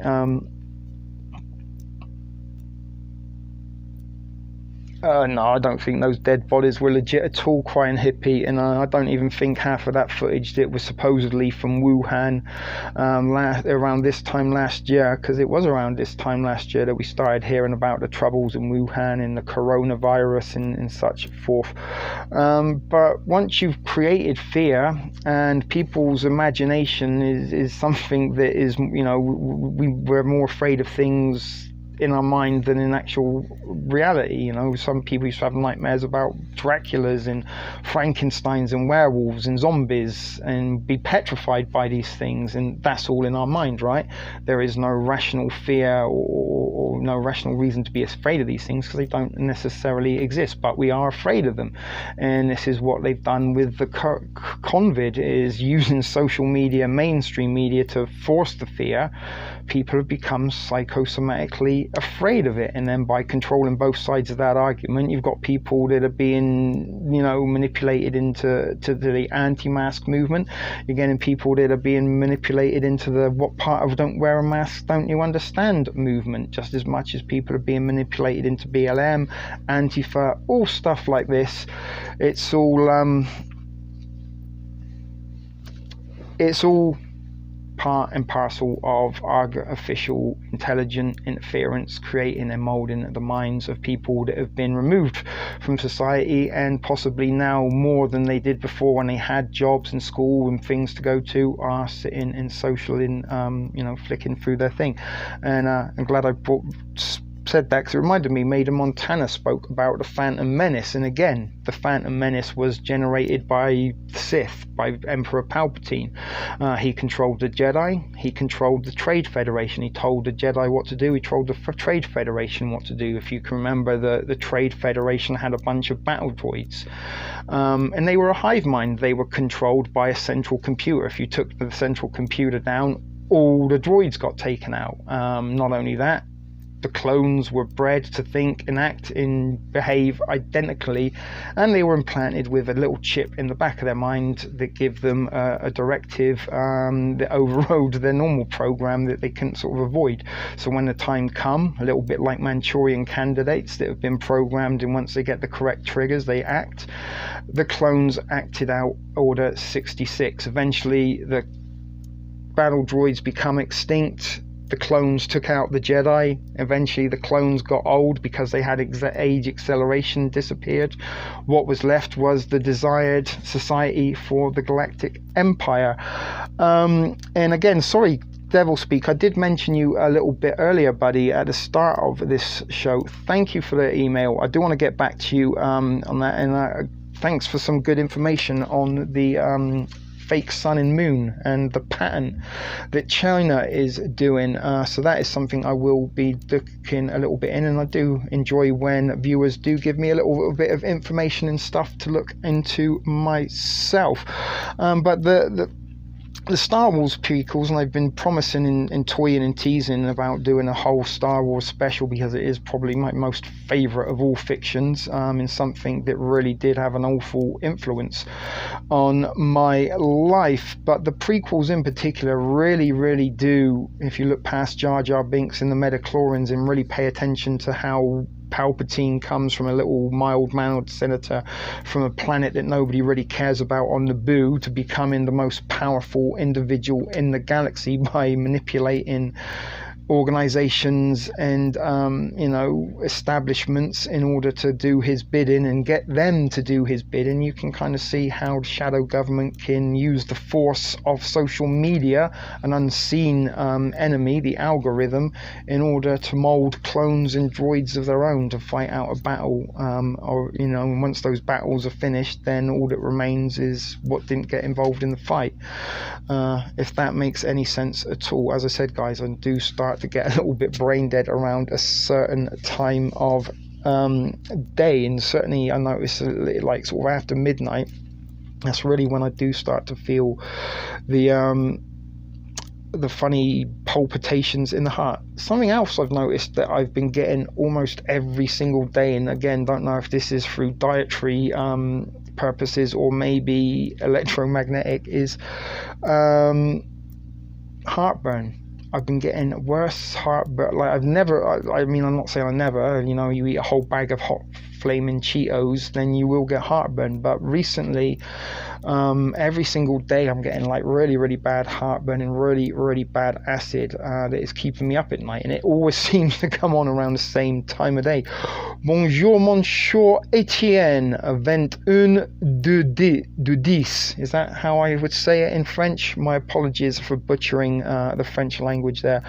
Radiation poisoning has the same. Indeed, it does. Something I've pointed out a few times, Kelly Rose, that EMF, the electromagnetic frequency symptoms and sensitivity are identical to what they are pushing as the COVID symptoms. So again, if you can stimulate or simulate these symptoms electronically that mimic a pathogen that may or may not do, that also would help people believe that it's real when it's not there. And again, electronically creating a disease would be a lot more feasible than creating an actual, because with an actual disease there would be some deadly ramifications, whereas if they can just tune in Twitch your frequency on your cell phone to give you those symptoms, then easier done than dusted, right?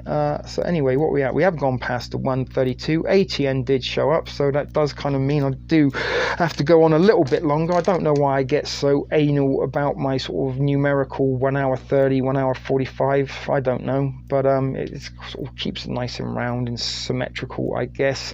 Not that it really matters in the grand scale of things. So guys, have you got anything else that you might want to add? So I might try and, as I said, wrap this up at the 1:45. That being said, we'll probably end up going for 2 hours, because it's usually in the last 30 minutes of these shows that the Gusset Girls and the latecomers come out. So did you or not enjoy this evening's presentation? Should I even bother with presentations anymore, or are you guys happier when I just blah blah blah blah blah blah blah blah for hours and hours? There she is, our little Cajun agent. We were just talking about Gusset Girls, and there we go, boom, one arrives. Well, something you could do, Kelly Rose, and actually this is taking a little bit of a leaf out of the pages of Better Call Saul. If you aren't familiar with that show, Better Call Saul is about Saul Goodman, the criminal lawyer from Breaking Bad, but in Better Call Saul, it's a prequel to Breaking Bad. He has a brother who suffers from electromagnetic frequency sensitivity. He says he has an allergy to it and is forever wearing a space blanket. But this guy within the series, he kind of, does he or doesn't he? That is the sort of the story or the plot line. Is he faking it or is it a real thing? But anyway, it goes a little bit crazy in the series and ends up covering his entire house with space blankets. If or not that would work, that would be a pretty inexpensive way to maybe cover a room, perhaps. I don't know if you could cover your entire house, or if it'd even be, I don't know, feasible or even look nice. You might not want to have your whole house covered in aluminum or mylar space blankets, but they're a couple of bucks at the dollar store. And also I picked one up. It was an emergency tent, which was like about 4 meters by 4 meters, I think, or 3 meters by 3 meters, which was a very large amount of space, which would cover pretty much an entire wall or a ceiling. If you wanted to Faraday up your house, that might be an inexpensive way to do so. Mine can stay for days and I'm supposed to go down, or I'm not sure what that's about. If it lasts longer than 24 hours, okay, I really don't know what that's about. And also, many times I've told you guys that a microwave is a Faraday cage. If you really are worried and want a sort of EMP shield for your electronic devices, unplug a microwave or pick yourself up a second-hand one. Sometimes people dump them out on the curbs. Look around your neighborhood on garbage day, you might find somebody's tossing one out. As long as you don't plug it in and you put your devices in, it is designed to keep electromagnetic frequencies coming out or wavelengths coming out. It will also protect them from going in, a little bit like prison. If it's designed to keep somebody out, it will also designed to keep somebody in, or back to vice versa. So look, we always do seem to get more people the closer we are to wrapping up than when we begin, which has always been a little bit of a TSP phenomenon or anomaly, but I don't know if or not those tips will be of help to you, Kelly Rose. And if you do start space blanking up your house, maybe share us some photos if you can. We do got the TSP TV Clubhouse group on Facebook. We do got a Discord group, although we haven't really used or done anything with that in months, and I was almost tempted to delete Discord, but I don't know, guys, maybe we might be able to get it up and running, especially now in the darker months. And again, a little bit of trying to combat the sort of effects of artificial intelligence and getting, becoming social media dopamine junkies and just scrolling day after day after day, hour after hour, minute after minute. Maybe getting sort of some chats in group activities on the Discord might be a little idea something to keep us occupied as well as trying to get get episodes and live streams up for us to enjoy. That might be another little bit of a project. As I said, I've got a lot of time on my hands now, and recently I've been sort of spending that time doing very, very little, although Maiden did say I can put it down as research in my binge watching, and I do got a few things that I did want to put together for Fiction Decoded episodes, although they do seem to be the least viewed of all of my content, but funny enough, they are the ones that I kind of enjoy the most, and this is what I was kind of suggesting or asking earlier. Before I do forget, take care, JBG, enjoy.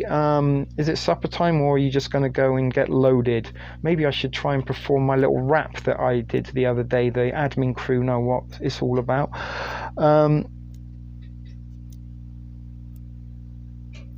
Sharon, if you agree, Kali Ninja, 99% of you won't be brave enough to, but if you think we should Discord, can I get an amen?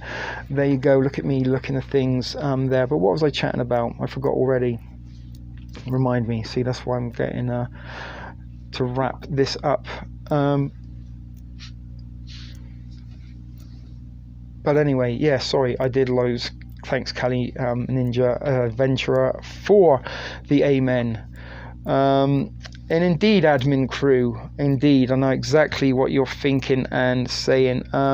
I get what I believe are heart palpitations, steady rate, bad, I guess that's what the heart is. Yeah, I do find that quite a lot, and there's been a couple of times when I've been, am I going to have a heart attack? And one time I actually did get up and roll a spliff. I thought, if I'm going to fucking die, at least let me go having a spliff, which probably isn't the best thing to do if you're having a heart attack. But funny enough, it did sort of, internet connection is unstable, it's saying now. But yeah, that's what I wanted to know, if anybody else has sort of experienced a little bit about them. Oh, that was right. Time on my hands. But yeah, that was something I did ask, if anybody else has experienced this, or any particular, like the heartburn, acid reflux things.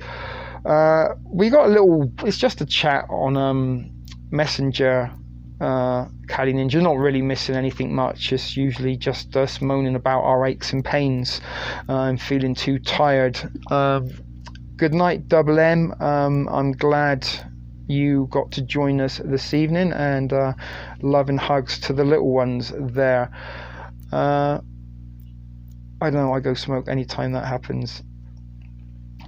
Yeah, that's what I'm saying. If I am going to go out, at least go out enjoying something. But as I was saying, I do got some ideas and stuff for content for videos, and I actually got like a backlog of stuff. I might even start like discarding some of it, but I've been saving articles and reports and things, tabs on my search engine, and they are getting to be quite a lot, so I've got to go through those and see if any of it can be discarded, and see what I want to maybe put into making videos. But that was what I was getting at. Is it worth me maybe making videos that maybe only 30 people watch and no one really comments on, or should I sort of make that content that I would put into a video to upload and put it as part of a live presentation? If or not that is something you guys enjoy. If like tonight's episode, we had the presentation, if you like that, as opposed to me just talking endlessly for a couple of hours. That's what I'm trying to do, get the sort of best possible experience for everyone, and it does sort of help me a little bit in recent times, so I do got a lot on my mind, not only convid stuff, but on a personal level. I won't keep repeating myself, you know what that is all about, people, I'm sure. But I'm in a bit of a period of my life now, which is possibly the worst period of my life I've had to go through in if ever, or certainly for a long time since I got deployed, which is causing me to have a little bit of mental health issues, anxiety and such forth. But looking to try and occupy myself, trying to combat the sort of stuck in my little self-sorrow routine of not wanting to get out of bed, because that isn't really healthy, and being a little bit productive and purposeful, even if it is just making a video that 20 people are going to watch. That's better, in my opinion, than sort of just wasting and vegetating the days away, so that's something I don't really want to get too attached to and too used to, because it is going to get darker and colder in the coming weeks, and it's very, very easy to not want to get out of bed at the minute, so I don't want to sort of be not getting out of bed before those days come. So I'm trying to get back into the routine of maybe doing some ship video productions, get a little bit more routine in scheduling with the live show, because as I said, over the last sort of few Andy Sherman, mate, how are you, brother? Glad to see you, and you're my Toronto buddy, right? Good to see you, man. We are wrapping this up. How on earth did you find me? If you are the Andy Sherman, I think so.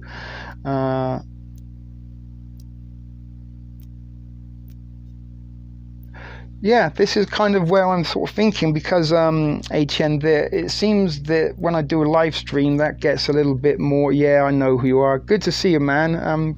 Shout out to my buddy Andy Sherman. He's a fellow Torontonian and one of my football crew. We go and watch football together. Although he supports Man United, we'll forgive him that. He's a good lad. So give a lot of love for my boy here. But yeah, things like that, bike ride, walks in the park, that's what I'm thinking of doing. Maybe rather than making videos that only a handful watch, let's make that and turn it into a presentation. We can all watch it live, and as I said, it does sort of help me a little bit keep my mind in track, because it does wander. But there you go. Look, we've got 2 minutes till we get to the 1 hour 45 mark. I will. We're in the playoffs, my boy. We might have to be getting together and letting some pyrotechnics off in the not so distant future.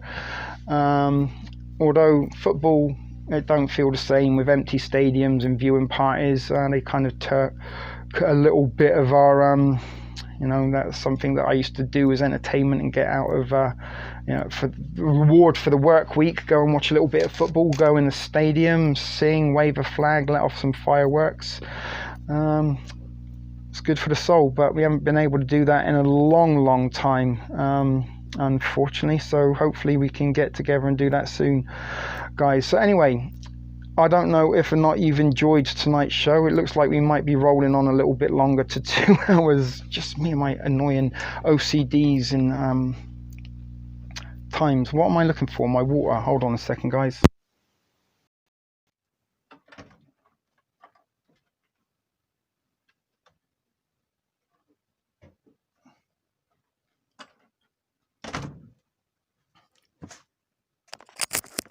Sorry, I had a little bit of a cotton mouth going on there. I'm on Parler, so yeah, some of you guys have been jumping on that. I don't know what Parler is all about, or if you guys are enjoying it or finding it a good platform. If or not, I'll get that. I don't know, but we are currently live on Facebook, although nobody's watching, I don't think. No, nobody ever watches on Facebook. People don't like watching anything on Facebook this longer than 2 minutes. We're also on Twitch. And of course, we are, as always, on YouTube.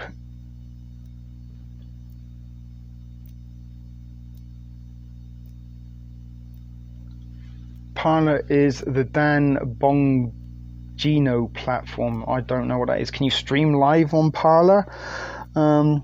I don't know, but for some reason Twitch seems to be the best of all the streaming platforms. I never ever get like copyright or community strikes or anything on Twitch, although the streams, once they sort of have been streamed, don't seem to stay on there. I don't know why or what it's about, but I don't really know how Twitch works.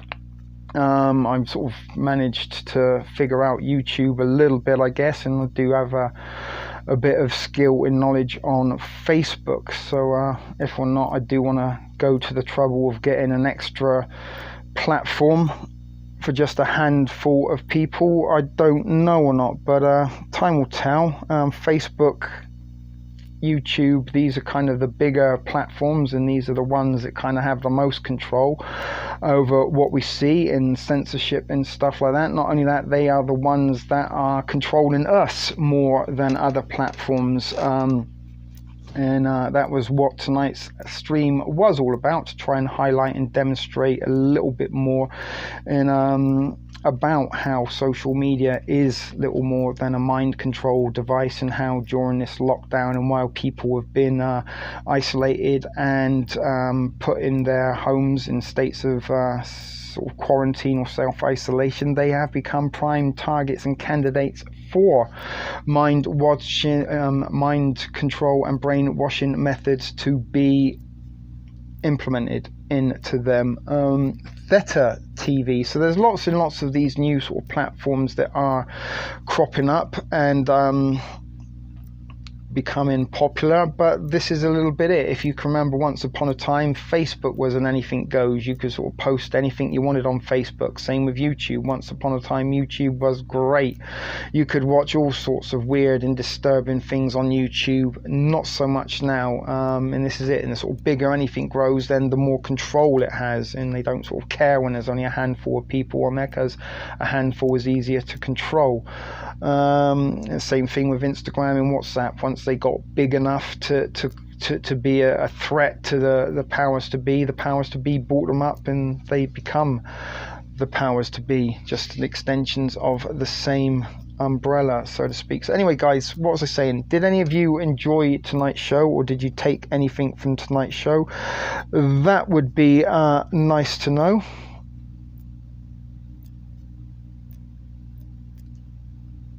Before we do wrap it out, my goodness, it's going to seem an awful long time to fill these last 10 minutes. Parler means to speak in French, indeed, yeah, parler, parler. And that was something also that I was aware of, that Devil Speak popped in his email that some of you may not do, in terms of government, and we are going through governmental elections in the United States, not so much affecting us here in Canada, but government, govern from the Latin means to control, and ment from the Latin means mind, control, mind, government, mind control. If or not you were aware of that, you are now. But there you go, guys. Maybe we won't go on for the next 10 minutes, because I really have just become complete blank and don't want to sort of sound a little bit of an idiot. Dark Winter, yeah, well, that's something that they've been talking about, and there was another one of these little online simulations that they carried out. When was Dark Winter? Was it 2011, 2010, around that side? And what they did was kind of simulated what would happen to the older generation. Was it a smallpox outbreak or something like that? But yeah, that was a simulation, and just at the moment, you know, we've heard about Event 201, we heard about Lockstep, you know, and a movie Contagion, the TV series Utopia, everything, you know, that there seems to be an awful lot of coincidences and similar scenarios, simulations, fictional pieces of entertainment that are very, very, very, very contrastingly similar to our real life. And something Killer mentioned earlier in today's stream was, are we living in a Truman Show? Well, I've been suggesting for a while that we are living in an augmented Pokemon Go kind of society right now, where they are augmenting our reality, and the COVID is the augmentation. The reality, you know, the real life reality drama of the election is augmented. Who knows what's going on there? We need another sit in the thunderstorms. Well, I can't generate thunderstorms as much as I'd like to, Killer Kyle. But yeah, those are fun. I do like getting out and looking at the show, the thunder and lightning. Check out the symbol for shekel. It's similar. Okay, we will do. Good stuff. And as I say, this is what I like sometimes, is when we kind of communicate and work together, a little bit like Codebusters or Scooby-Doo shenanigans, where we unravel the mysteries together. And, you know, a little bit of what I like to try and achieve with my presentations and shows and streams and episodes is to give you something to think about rather than to just be a mindless drone in the share, if you agree, propaganda machine, which seems to be what is turning into society, where we can't think to yourself. So I'm glad you enjoyed it, Kelly, and also saw that Becky P said it was a great show and she enjoyed it.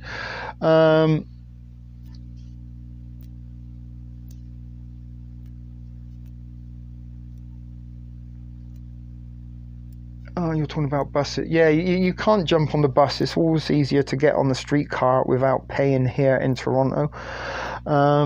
Although if they do let you on the back of the bus, which they do, or they were doing a little bit because they didn't want you to get close to the driver to give them COVID, you can sort of get on without jumping. And I don't know if or not you want to try it, but record the sound of the Presto. You know, when they get on, they kind of put their Presto card and it makes that sound. Record that sound on your phone, and when you get on, just press the sound. Just hold the phone and put it beep. See if you can get away with it. The clones. So I don't know, maybe we should try and do a Star Wars special at some point, because I have been talking about that, as well as doing an Alan Moore special, so I can talk about The Watchmen and V for Vendetta maybe in one episode.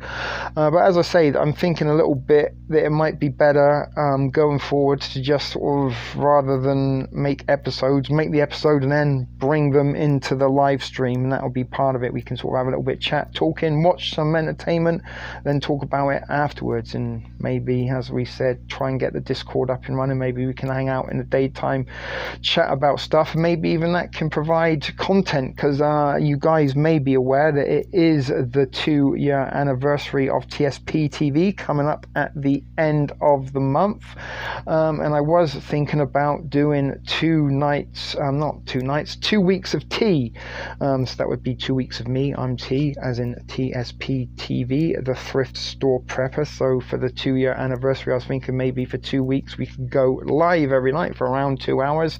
TTT, keep the T's. If or not that's something that you would be interested in or want to participate in, or even collaborate on, 2 weeks of live stream might be a little bit entertainment, kind of like spring break but in the winter. But that is something I do have a little bit planned, and if we are going to do that, I'm going to have to start that in the next couple of days, because I sort of wanted to sort of start so that the 29th of November would be the final night of 2 weeks of tea and the big celebration. I don't think we'll have fireworks or anything like that. Hold on a second, let me see if I can get the Discord link up for those of you that don't got it. I haven't fucking opened Discord forever, or ever. My god, what's going on there? I can't even find my room, is that it? Yes. How do I make an, God, I can't even remember how to do it. Invite members. Here we go.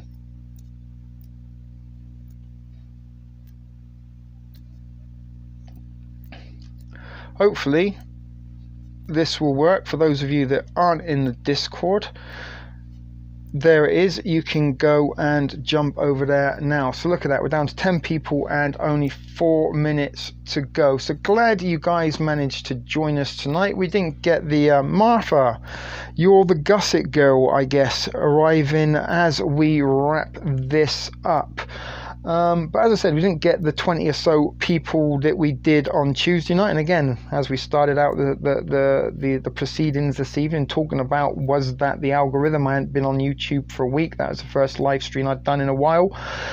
Did the algorithm give me a huge dose of viewers, make sure enough people watched to give me a big dopamine inject, only to drop me down by only giving me a couple of viewers this time. But sometimes quality is always better than quantity. Ow Mal. We're just wrapping it up. Always the gussets at the end. So Ow Mal, thank you. You also sent me a wonderful email. I've been meaning to get back to you on that. It's not because I've been busy. Banana. Am I gonna have to go on a little bit longer now because Ow Mal and Martha are here? Oh my god. If I get 10 amens, maybe I will.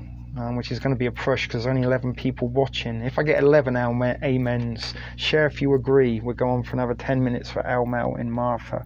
Although I am running out of stuff to think, and I am a little bit brain farting, even if I just roll a spliff for 10 minutes. But thank you, Almel. And most of all, I'm really glad that you enjoyed. I need 11 amens. Thanks. Can I get an amen? Share if you agree. 99% if you aren't brave enough. Come on. No, we're going a little bit longer. But Almel, yeah, you loved my MK Ultra Monarch programming episode. Even though it was 4.5 hours long, you did watch every minute of that. So thank you, sweet tits, sugar tits. Can't even get your tit reference right. That's how mind controlled I am. But every minute, and you actually said it was possibly the best thing I've ever done, compared even better than my September 11th series that I put out last year, September Tuesdays. So guys, don't take my word from it. Almel, our very own sugar tits, our Tijuana donkey show specialist, told you and is telling you, go and watch that. It's the best thing I've ever done.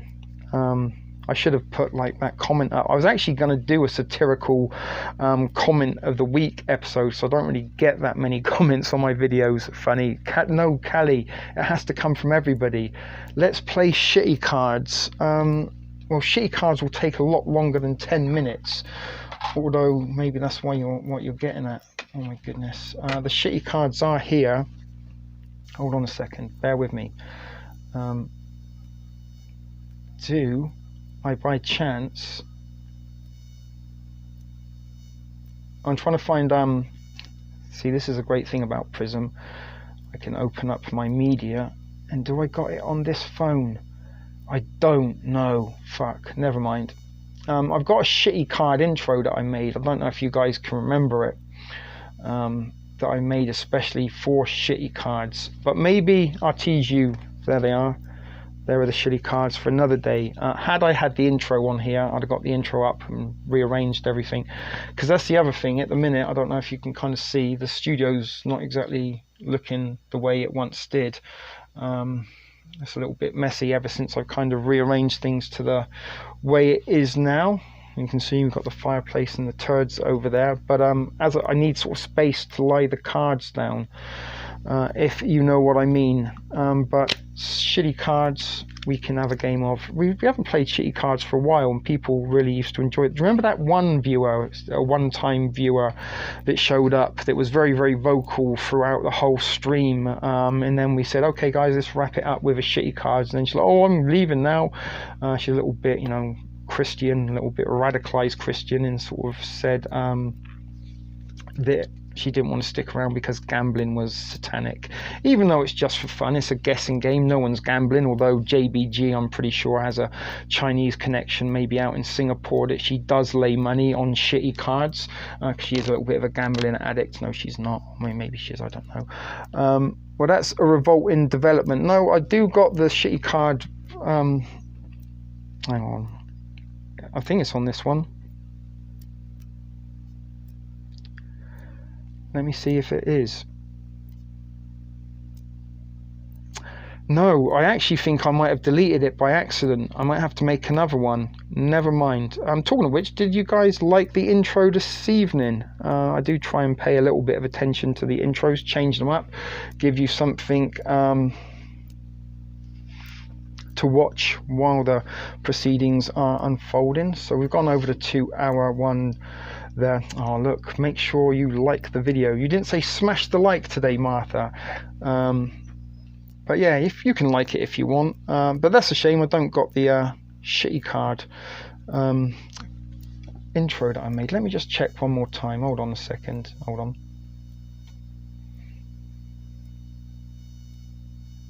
I swear I had a shitty card intro somewhere. Don't know why it's bugging me so much now.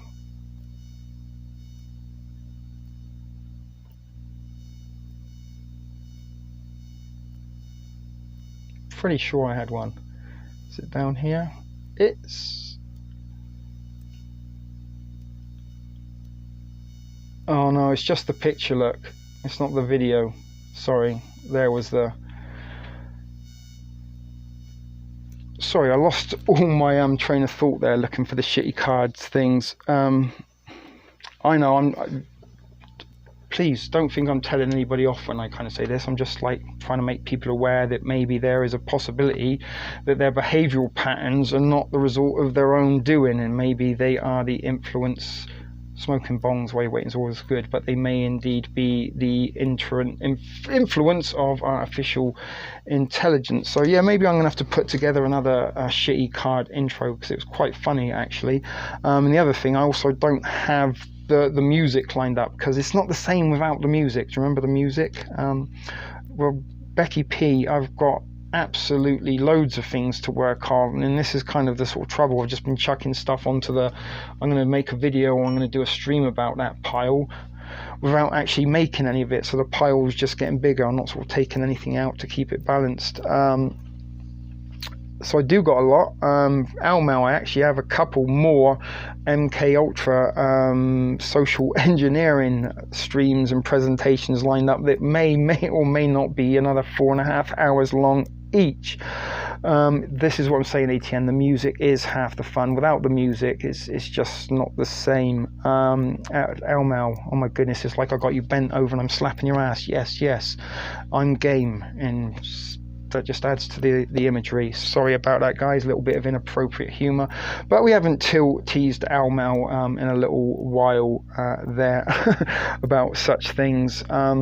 So yeah, I do got a lot of stuff that I have been meaning to put together, and a little bit of that was part of me trying to combat the let's just stay in bed all day and watch fucking TV shows, which I do want to get out of, although I do enjoy doing a little bit of sort of binge watching, certainly in the colder months in the evening. But I've been watching some interesting stuff of relevance that maybe I'll tell you about in a show. Should we do a stream tomorrow night? Does anyone want to get together Friday night? Let's have a little bit of fun and action. Maybe I can tell you about some of those shows that I have been watching, and do a sort of bit of a fiction decoded Friday night live special.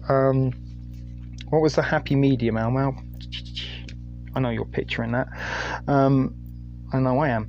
Anyway, sounds good to me. Sounds awesome. So as I said, I do want to try and get a little bit more regular, structured and scheduled like we kind of once did, which there's no real excuse for it anymore, because once upon a time I did have a day job and used to do this as a part-time little bit of a hobby. But in the sort of months that we haven't had much to do, I have been trying to sort of make this not necessarily my job, but try and treat it a little bit more professionally, and that's kind of why I went about myself, making the intros, learning how to edit, putting together these presentations and stuff for like that. Yeah, Almal is medical a little bit like you, and again a Texan. Similarities, contrasts. Maybe there's some Anika, another Texan. It's all gone Texan. I wish I had a Texan flag or something to play.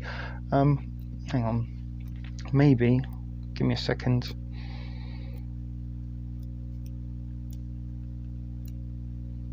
This will probably get us a copyright strike.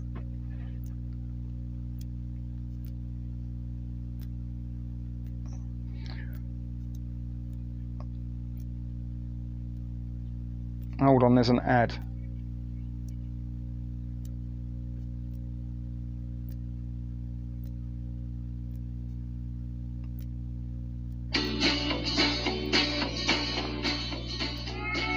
Stars are night are big and bright. I'm not going to sing. Deep in the heart of Texas. You should send me a Texas flag. I could hang it in the back, or maybe a t-shirt. Can you hear?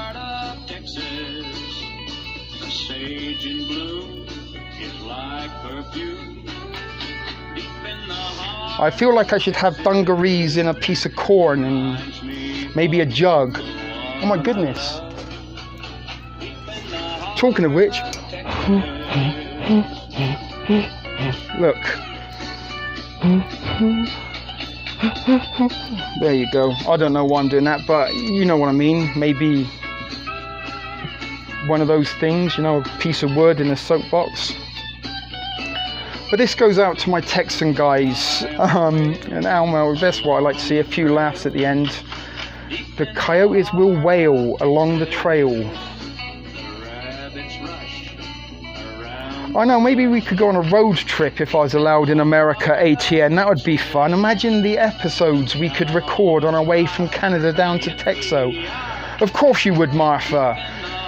Women, you give them the sun, you give them the moon, they complain that there's no stars. Funny enough, that was going to be the song I chose, but yellow is the colour of the soccer team I hate more than everything.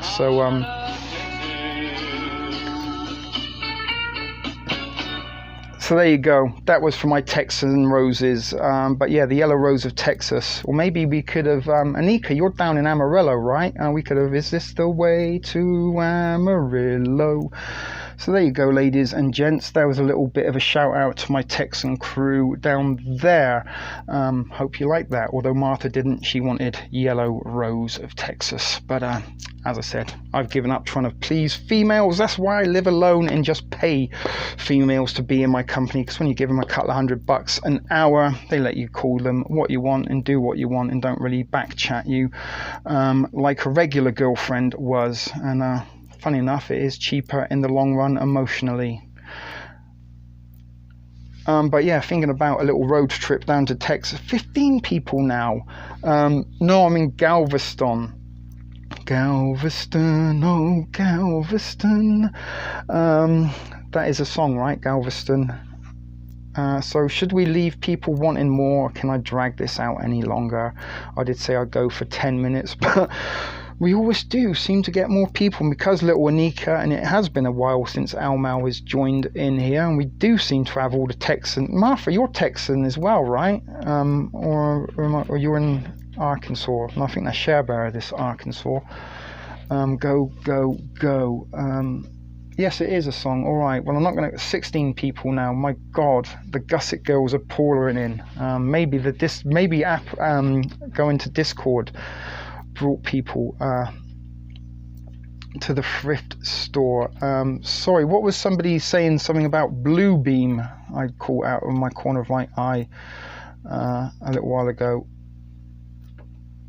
Kelly Rose, I liked your Blue Beam video about 6 months ago. Good stuff. Thank you, Kelly. I'm glad you like that. I've actually got a whole series. I think I've got about 6 or maybe 7 videos in the Blue Beam playlist, and that is another in the pile of stuff I need to do is a Blue Beam update, because Miley Cyrus got chased by a UFO, so that's something that I think was of interest. If you want to find out about I forgot the girl's name already. I just talked about Miley Cyrus. There you go. If you want to hear about Miley Cyrus being chased by a UFO, maybe that will be part of the 2 weeks of tea. We can do a Blue Beam special one night and talk about that. Lick down. Oh my goodness, I shouldn't have told you about yes and bending you over and pulling your hair. Elmel. We know where your guy mind is gone. So Kelly Rose, is that a yes for we should do another Blue Beam special? This is good. This is what I want. I'm trying to please you a little bit, guys, and bring you stuff that you actually do kind of want to watch, instead of trying to sort of force feed you stuff that maybe you don't want to watch. But as I said, I do have a lot of I guess ideas and creativity to bring a vast variety of content to the thrift store, and I don't think there are many channels that can offer as much variety as TSP TV. Thanks, Kelly. You've been a little bit of a beam of light tonight, and I'm so glad that you decided not to be a shy viewer and found your voice and become part of the family, as you may have found this evening. It's not a bad crew to hang out with, and sometimes we're serious, sometimes we're not. We can go one way or another way at any given moment, and this is, sort of, sometimes I sort of think to myself, the best shows we've probably had have been a lot of the ad-lib shows about nothing, make it up as we go, and sometimes I've sort of gone to some time, effort and trouble to put together presentations when nobody ends up watching. But this has been a good stream. I think we had a decent audience for the most part. some of you guys did miss the presentation bit, which we did experience a couple of little glitches in censorship issues from our good old friend the algorithm. Just because I do know you're listening, you are the laughing stock of all algorithms, because none of your suggested content works on me. In fact, anything you do suggest to me, I just press the 3 buttons and reject it, tell you not to recommend it to me. And if you do put ads on my Facebook, and this is something, if you did miss the Tuesday show, I'll just give you a little bit of a reminder. And do you know what's sexy guys?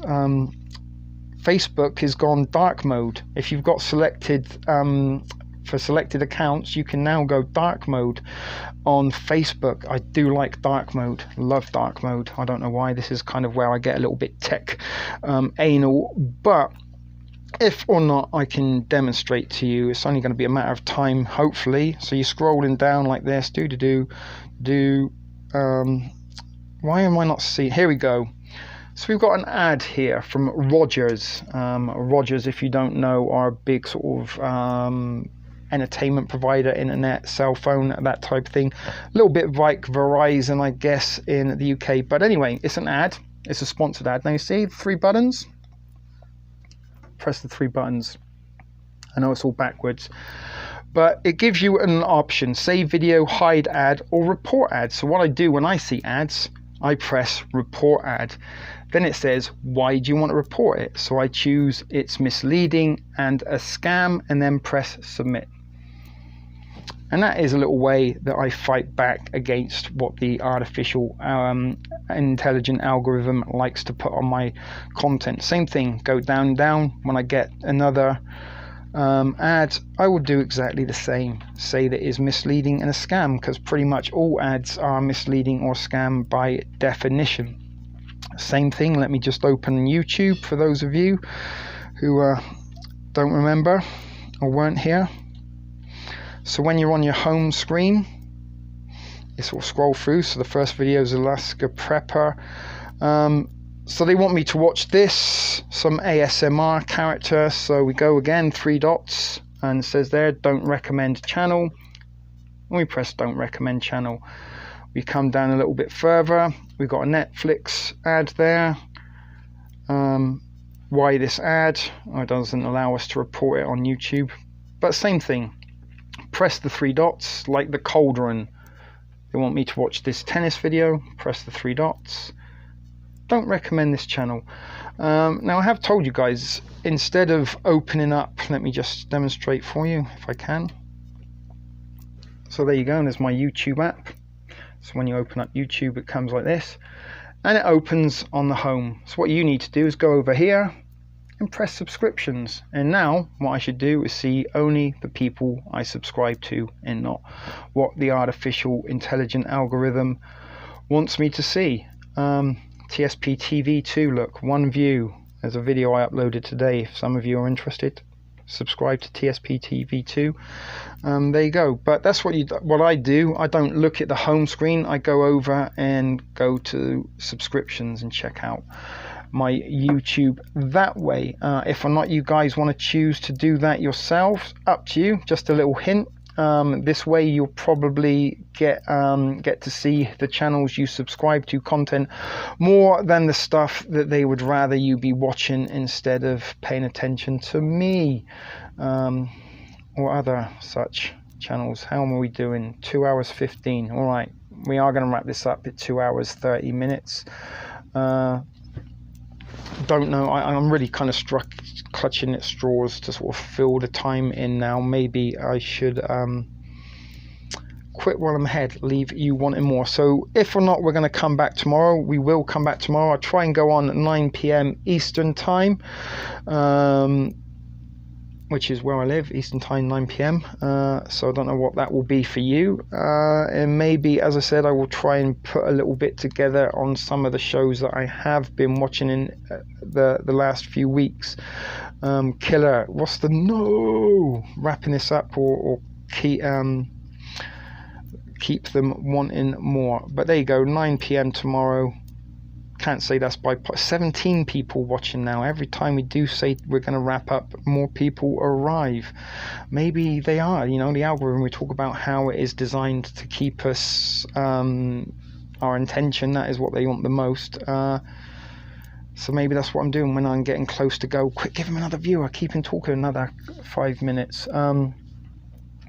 I think there are more guns in Texas than any other state, quite possibly.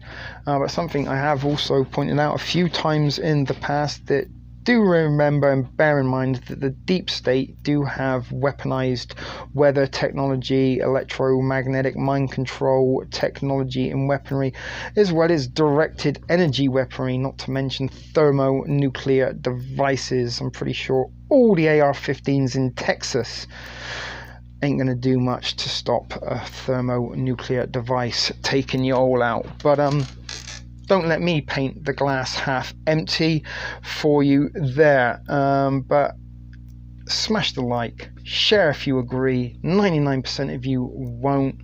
Can I get an amen? I live in New York, just across the water actually, Warfist. I don't know if you've ever been up to Niagara Falls, but if you did, we could wave across the bridge there, because I'm not allowed in the United States anymore. I've still got 1 year left before I am legally allowed to return to the United States, and even then I probably will need to get some waiver or something to gain entry, but I would rather get in there illegally and through the back door just to kind of prove a point. And as somebody that's a little bit anti-government, as some of you should know by now, the last thing in the world I really like to do is comply with governments by filing for immigration status. Probably has more, I mean, goodness, talk about the illegal, like LA with in terms of illegal firearms. I may or may not have had an illegal firearm while I lived in California, or maybe 2 or 3 illegal firearms. But it's only a felony if you get caught, and if you do get caught, always remember these 2 words: no comment. And that's all you have to answer: no comment, no comment, no comment. Sherry, 1 year. Well, I've been banned for 10 years, Sherry. Welcome. You're late to the proceedings, but don't, you're not going to get a tardy slip or anything there. And thanks for being the one person to comment on the Facebook live. Nobody watches on Facebook, it doesn't seem. But never mind. Maybe I should make my profile public. Maybe that might help. I don't know if or not it is. But yeah, just over 1 year, February 2022, I will be allowed legally back in the United States.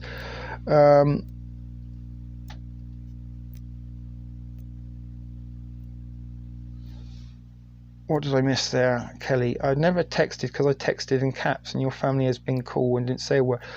Come one, come all, come as you are. To the thrift store, and I kind of I squint a little bit, so writing in caps does help and make it a little bit clear. And as I said, nobody is gonna call you out or shout or complain, and I'm pretty much rather people comment in caps than not comment from my point of view. So Martha, trolls. Bring those bitches. You can't out-troll a troll.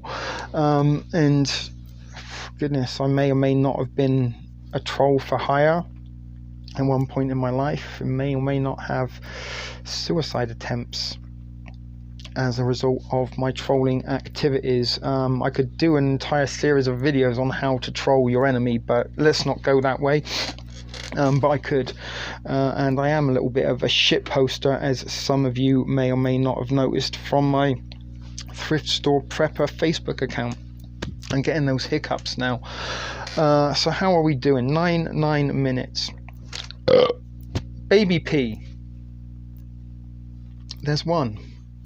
Yeah, I'm horrible. I mean, I'm nice, but I'm nice until you upset me, and then you might find dead foxes on you. Not that I would kill the dead fox, but I did have an incident when I was younger. The first girl that broke my heart, she told me she didn't want to go out with me anymore, and said she wanted to be on her own, and then sort of 4 days after she told me this, my friends took me to a local bar for some drinks to make me feel better, and she sort of turned up with another guy. So it took like 4 days to like figure out, oh, maybe I don't want to be on my own and I need somebody. But anyway, poor individual, thought he'd laugh at me, make some faces, sort of flaunt the fact that he was with my ex-girlfriend a little bit too much for my liking, and in answer to his mocking, I ended up taking a Budweiser bottle to his face and removed part of his ear and caused 37 stitches to put his face back together. And I kind of forgot what the point of this was. That's right, he was charging me and I was going to court, and the night before I went to I was going to go to court to start the trial for charges against carving this fucker up.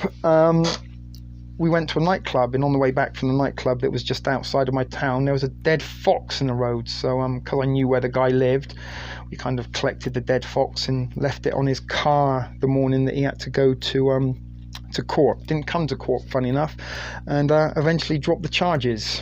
So half Colombian, half Danish. My goodness, yeah, I can imagine you would be very, very fiery with half Colombian. Colombians are almost the best. They're not quite Ricans, Costa Ricans and Puerto Ricans. My goodness, they've got some fiery females, but Colombians, they certainly do have a fire of their own, and add to that a little bit of Danishness. But there you go. The fox was dead. A car had already hit it. I didn't like kill the fox to like make a point. It wasn't like, you know, The Godfather when I cut a head off of it. It was already dead. So I thought, well, let's fucking make use of that. Dead fox. Tomorrow we'll be going on 9 Eastern. So I think that might be 8 for those of you in Central. And it will be 6 West Coast, which is a little bit early in the evening.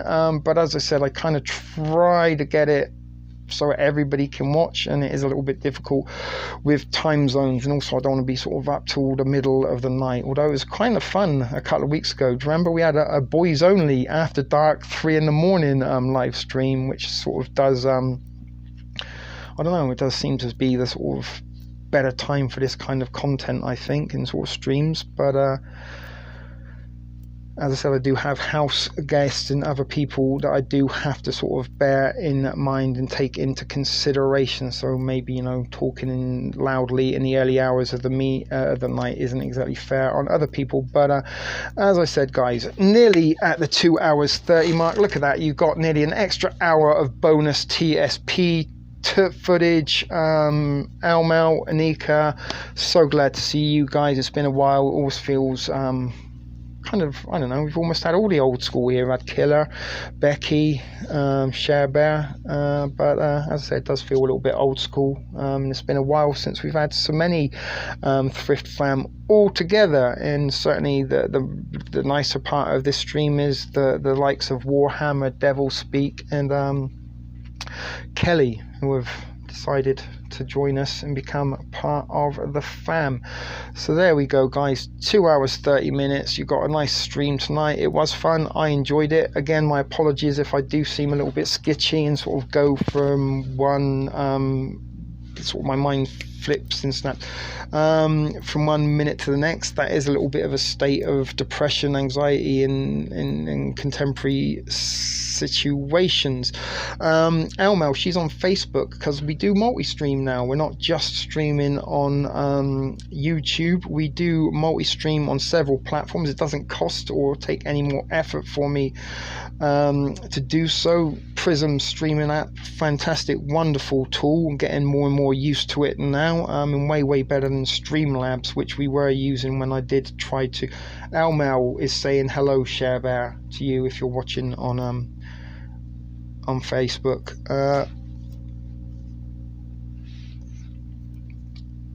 But yeah, it doesn't really take much effort, so seeing as I can stream onto other platforms at the same time, it makes sense to do so. So even if we do kind of reach one more person that way, then that's one more person we've reached. Then not doing it, if you get my dream. Yeah, we're on Facebook. It is TS Prepper. Hold on a second, let me do the thing. So we were, here it is, let me make it big for you. Behave, ladies, making it big. We've already had visions of Mel being bent over having her hair pulled and her butt slapped while she's saying yes, yes, yes. So there it is. TS Prepper is my Facebook page for those of you who aren't there. On Twitch, hang on, let's do it that way. That might be fun for a change.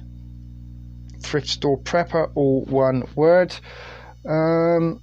And, of course, let's not forget the old and original where it all started. TSP TV, Thrift Store Prepper. That's me. So FB user... No. On my stream, I can see everybody's chat at once, so all the streams at once kind of put the chat here. But people on Facebook in that chat only see Facebook chat. The YouTubers only see YouTuber, and Twitch, which I don't think anybody is commented from tonight on. They would comment on Twitch, but for me, I get to see all of your comments coming up as one. It just has, you can't see it, but like it give the Facebook symbol if somebody comments on Facebook. It gives a YouTube if somebody comments from YouTube. Never do Facebook. Well, yeah, I kind of at the point where I could probably do without it, but as some of you know, I do have like my main Facebook account. I have a lot of social interest groups, and I do have close to 100,000 members combined on all of those groups. So kind of don't really want to sort of give that up. But I did start a Facebook page for the TSP TV kind of purposes, so that way some of you guys that watch can kind of friend me up, we can chat, hang out that way. So there we are, guys. It is 2 minutes and 28 seconds. So TS Prepper is my Facebook profile. If you guys want to go friend me up, find me on Facebook, please do. And that is a way we can kind of chat, and maybe via Messenger we can have special guest callers and stuff like that, because unfortunately these days I don't have the second contract or the second phone running, the second number. I don't have that because I can't really afford it. But the money and stuff that I do get in as a result of your kindness and generosity to the tip jar is what's keeping me in smokes and keeping my phone topped up. I do still got a shitload of preps out there. I am going to think about doing a little bit of a prepping video for gratuitous purposes, and for those of you who do like the thrifty prepping stuff. But as you know, I haven't been able to really prep because of my lack of income lately. But what did you want me to do that would be great, Marnie?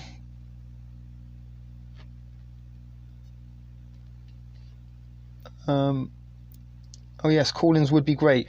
Well, we have had those quite a few times in the back. Look at you. I just put the Discord there for anybody who wants. Becky Pamplin, thank you for putting the tip jar up one more time. So if anybody does want to chuck a couple of bucks in before the show ends, thank you. And for those of you that already have, thank you. You know I do. Cannot find Facebook. Hold on, let me see if I can sort you out. Can you? No, I don't even know how you can share a Facebook profile. ATM, if not, look for TSP TV Clubhouse. That is the group that we have over there on Facebook. Got a couple of hundred people in that. So one way or another, you hopefully will be able to find it. But as I said, guys, we have got to the 2 hours. We've gone over 2 hours and 30 minutes. You did get an extra hour of TSP TV live tonight. Hope that, what's the word I'm looking for?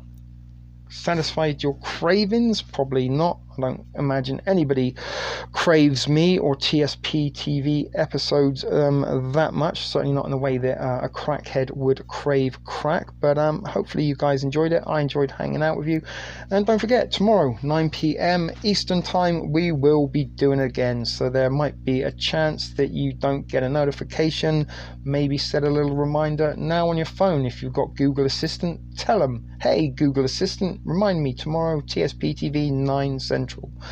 That being said, guys, thank you very much. Becky Pamplin, I think, and Martha just put the Facebook groups over there, so those of you who need to can find me there. Still don't like going when there's 17 people watching, but let's hope that you 17 people watching are a little bit hungry for more, and as the age-old entertainment saying goes, leave them wanting more and they'll come back for more. So that being said, guys, you know the drill. It is Ship Video Productions. Let me go over here and get up as I need it, the little outro piece of music for you all, guys. So as I was saying, it is a Ship Video production. It was TSP TV Live. It was social media mind control. Thanks for watching. Take care. We will see you in another one. Till then, guys, remember to be excellent to each other, and almost more importantly, keep it thrifty.